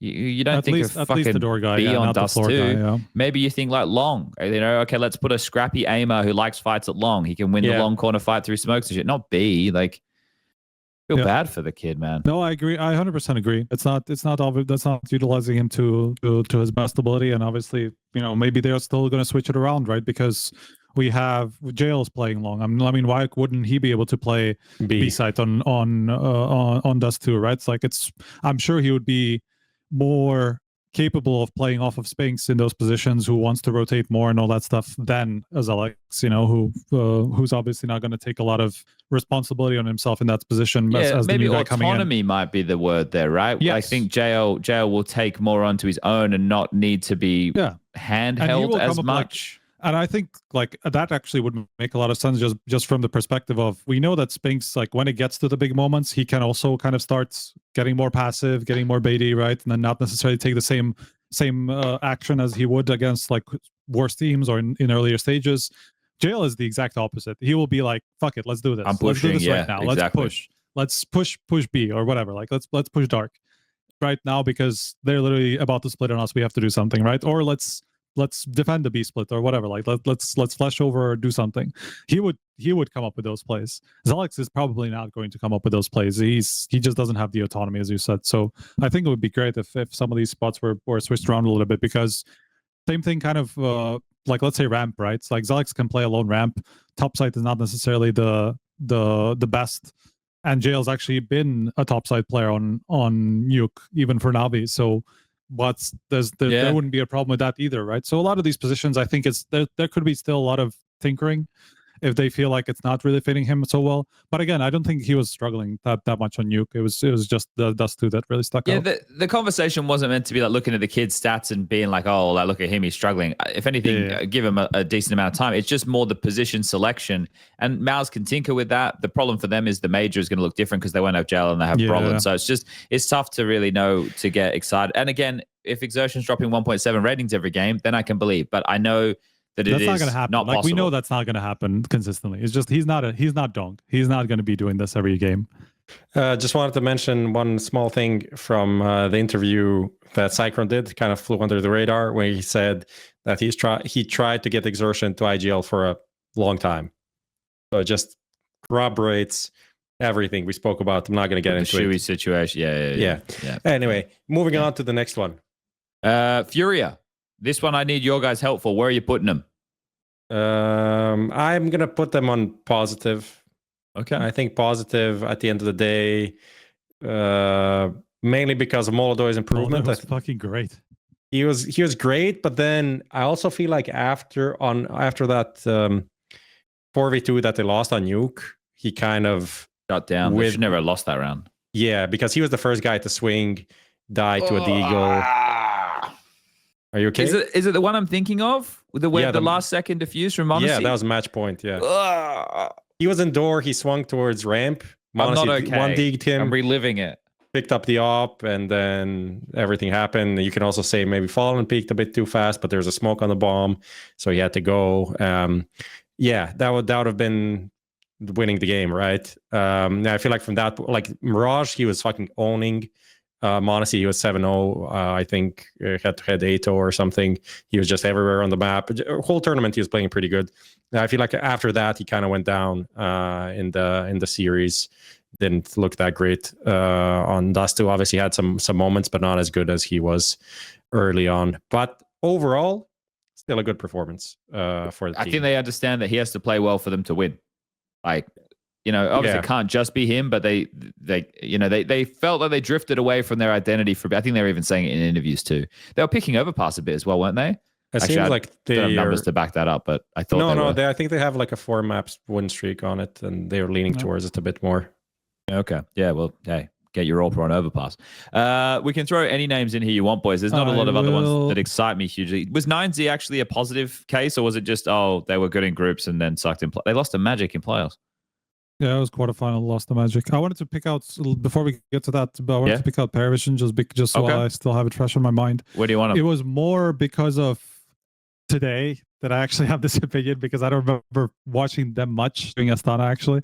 I somehow ended up on other games, but in Astana, I just felt like, they kind of fell at the hands of 9Z, who obviously beat 2 more good teams after that, so you can kind of at least understand that they maybe got caught off guard. But then they also lost a very close series to G2, and so it wasn't as bad as it looked for me, to be honest, at like 9th to 11th. But then they go into CAC and they lose to MIBR in a fashion where they looked so unlike themselves. Of 3, yeah. They looked so unlike themselves in the sense of, like, on Ancient, like, what James is doing, like, always on Ancient. He will play the clock down. He'll always let the sides play and see what to do on T sides with as much information as he has. I've never seen James call so much from spawn ever in my life, I think, as I did today. And I don't know why that is. They obviously ended up getting slammed. but they got A-side so many times and then just lost all the retakes. They got spammed through smokes. Like MIBR played it really well, to be fair, but just like the way that he was calling was so unlike him. He was like 5 times in a row they lost like the retake to A, then he just like calls B out of spawn. Like does literally this mean they're in the negative category, Striker? Just so I can place them. for Okay, sure, I just wanted to make sure. Just because that could be in line. I know you're saying you haven't seen it before, but it could be in line with our disappointments for the team. They won 2 rounds against MIBR today out of 2, like 17 or whatever it was, or even more than that, 19 rounds. And like the way that they did it was just very damning, to be honest. And it wasn't just the individuals; it was really the calling as well. And that could be because there's no faith in the individuals to do the right thing in some of these moments. You know, I don't know. It's hard to tell. It's hard to tell exactly, but it just felt so off. It just felt nothing like PARIVISION that I saw like 2 months ago. Can we do 2 quick ones or 3 maybe from Atlanta? Yeah. Foot, Gamer Legion, and Astralis. Where did those go? Foot, I would put in Steady Eddie because they didn't have Lonks because he was away. And then the big thing is obviously losing to Bait in 2-0, but I'm going to give them the benefit of the doubt, give them some more rope. But Lonks was playing this tournament, no? He was, but, you know, they went straight from... Yeah, just came back, you know, I can kind of understand it. Gamer Legion, I think you'd have to put in positive Pete. You wouldn't really have a choice, right? They looked like they were playing some quality Counter-Strike. I like some of Snax's calling, and when you see the individuals, obviously that's in relation to the field. Hypex finally showing some promise, I feel like. That's nice. As an upper on Gamer Legion. Very clutch. Plus 1.10. But also the way he was clutching, not even that he was clutching, like the way that he was clutching was so flashy and like so fun, and like he was coming up with solutions that you see like players who have a real knack for clutching, like, you know, kind of crazy guys who just know exactly what to do in a given situation. Like that's the sort of vibe I got out of him. Yeah, it was fun. He was fun to watch, and he was, once he made it to the stage, was enjoying it there. Did you say Legacy, or did you say Astralis, Prof? I said Astralis. I think. You can also throw Legacy if you want. Astralis, I'm throwing in the negative Nancy. I'm out on them. Just when they're losing, they look so disconnected and they just get tilted so easily. Like their mental game is dog shit. So I'm out on Astralis, like big time out. The fact that they didn't make the playoffs, I can't believe it. Crazy, yeah. Legacy, I'm just going to put Steady Eddie. It's what we expect with this team. They play momentum-based Counter-Strike. They call off the page. They have individuals who hit hard. That's what they did. That's what they did. They're already through the playoffs in CAC as well. Good. I didn't see either of their games. We ended up on the other ones, but I guess the only leftover here is kind of G2, but I don't know what to make of them. I think I'll wait for the major. Who did they get eliminated by? Was it MongolZ? No, Spirit in the playoffs. Oh, okay. Well, yeah, quarterfinal, right? That's not bad. No, I don't. The jury's out. Let's say they beat Monty, beat PARIVISION, lost to MongolZ, lost to MOUZ, beat Fisher College. Oh, when you put it like that. Okay, so what? Steady Eddie? I guess so. Yeah, nothing really changed much. I don't know if I have an opinion on anybody else here, to be honest. Yeah, like FaZe is pointless. I mean, FaZe just felt like the return to the mean, where like Frozen's the only one you can rely on. Everybody else was just not really doing anything. Twist had a couple of good moments, but yeah. Felt like the same shit. Yeah, like 9Z, I don't know actually. Like I saw one of those or 2 of those 3 games, I think. Luchov is Luchov. Am I pronouncing that? Luchov was Jesus, that's fucking that one half that he had was like 30 something. I don't remember. I've never seen anything like it. It was. But then they also have like the worst opper in tier top 30 or something. One for the future, Mayern. He had some good moments. But it's not looking good overall. Slightly delayed there. I pieced it together as you were going, but yeah, okay. BetBoom, I guess, but they're bro. How can you lead with the thing of we have a stand-in and you played 47 maps of Counter-Strike with the stand-in? Like, and I don't just mean 47 maps when he was on the with them. I mean like 47 with the 5 that they're actually playing with. I had a hard time believing that when they were saying that. But yeah, I think the other ones probably are worth a different conversation as opposed to this. We've kind of put the main ones in place. So I'm happy with this. Everyone happy with this? Yeah, that's good. Right, I'm going to stop sharing now. So I guess finally, because we're going to keep this to 2 hours, finally, the tickets that Prof was talking about go on sale in 5 minutes. And then if you want to watch CAC, it's going to be taking place for the rest of the week. It's just early. So if you're in GMT +8, you're laughing. If you're in Europe, you're going to have to start watching at 5 a.m. Games will be concluding at about 4 or 5 o'clock in the afternoon. For the grand final, it will be on at 8 a.m. So that's on the Sunday. So just so everyone knows that they might have to have some early mornings. And then we're a week and a half out from the major. So what are the odds? Oh yeah, we need to do what are the odds? Fuck, I forgot. Close it off. We're gonna make could be something CSC related. What are the odds? I guess we can't do Falcons. Doesn't win. We already did Falcons. What are the odds if they win one of these two tournaments? That doesn't make sense. You're right. Do we do? No. I was like, does MOUZ recover this from the lower brackets? What are the odds a Chinese team makes the playoffs? How many Chinese teams? There's two, right? It's Linvision and Tyloo. Yeah. That could be slightly more interesting. Linvision just won that hero event by beating Gigi Hao in the final. They got fucked by Mongols. Ain't gonna happen. No, that's not a good one then. What if we make it? What are the odds? The Mongols make the playoffs. Only one team from that lower bracket makes the run. 3D Max, Liquid, Linvision, NIP, PARIVISION. Oh, tough. Not that easy. Okay, let's do that. Okay, Lucas, what are the odds Mongols make the playoffs at CAC? That's what it's going to be. I'm going to give it... That's like a 70%. And then the next one... He's going my like way. A 50-50. I'd say like a 35% for me. Mongols have an interesting history against 3D Max. He went very scientifically. I like it. I would have gone the same. So I'm going to say 80% because I have no faith in anybody else. Oh, wow. Okay. The people in chat, you did my thing. I can't do the same thing. Well, you can. I like it. I have to become him now. They should be better than everybody in the field there. The only team that I think they have a weird history against 3D Max, don't they? Or maybe not a weird history, but they definitely have a history against 3D Max. And then the PARIVISION games they play against, I feel like they play Mongols and PARIVISION play frequently as well. 3D Max in Bucharest, yes. It's just like over the last 2 years when I say history, right? I think probably. So it's a vast history. It's not a short history. The Mongols beat them, but it was a 3-mapper. Yeah, they've played 24 maps in the last 2 years. Yeah, there you go. Play for CSC. I'm gonna go. Once this year, yeah. I'm gonna go 60%. I still have faith in the Mongols. I think they're just ramping into the major. So I just think this is classic Mongols as well. The way that they lost today, it's just like they will sometimes drop one of these games and then they will just win the ones that they're supposed to again. Well, I hope that this is the thing because obviously they earn spots for the region. So I need a couple of Asian teams to do well at the major to try and get a couple of extra spots so that we can waste them on other teams like FlyQuest. All right, that's finally the odds. Yeah, and then stake promotion. As always, weekly reload from stake and HLTV confirmed. Claim it via support. Use code HLTVorg, and you'll get $35 across 7 days after a minimum deposit of $20. Thanks to our partner Stake. Awesome. Remember to gamble responsibly. Okay, everybody, this has been another episode of HLTV Confirmed. We're getting out of here.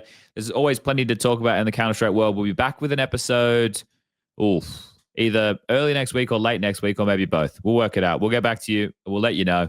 But right now, thanks for tuning in. And we'll be better and well rested for the next one. Goodbye, everybody. Tickets are live in 1 minute if you want to go to Cologne. Goodbye. Bye. See you later. Arrivederci. See you later, alligator.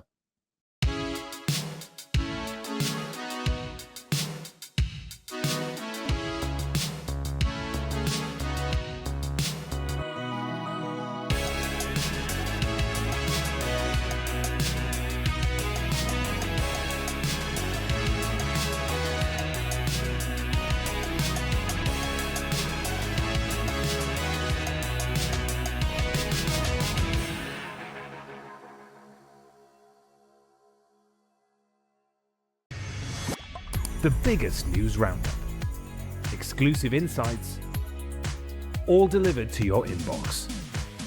Sign up to the HLTV newsletter today.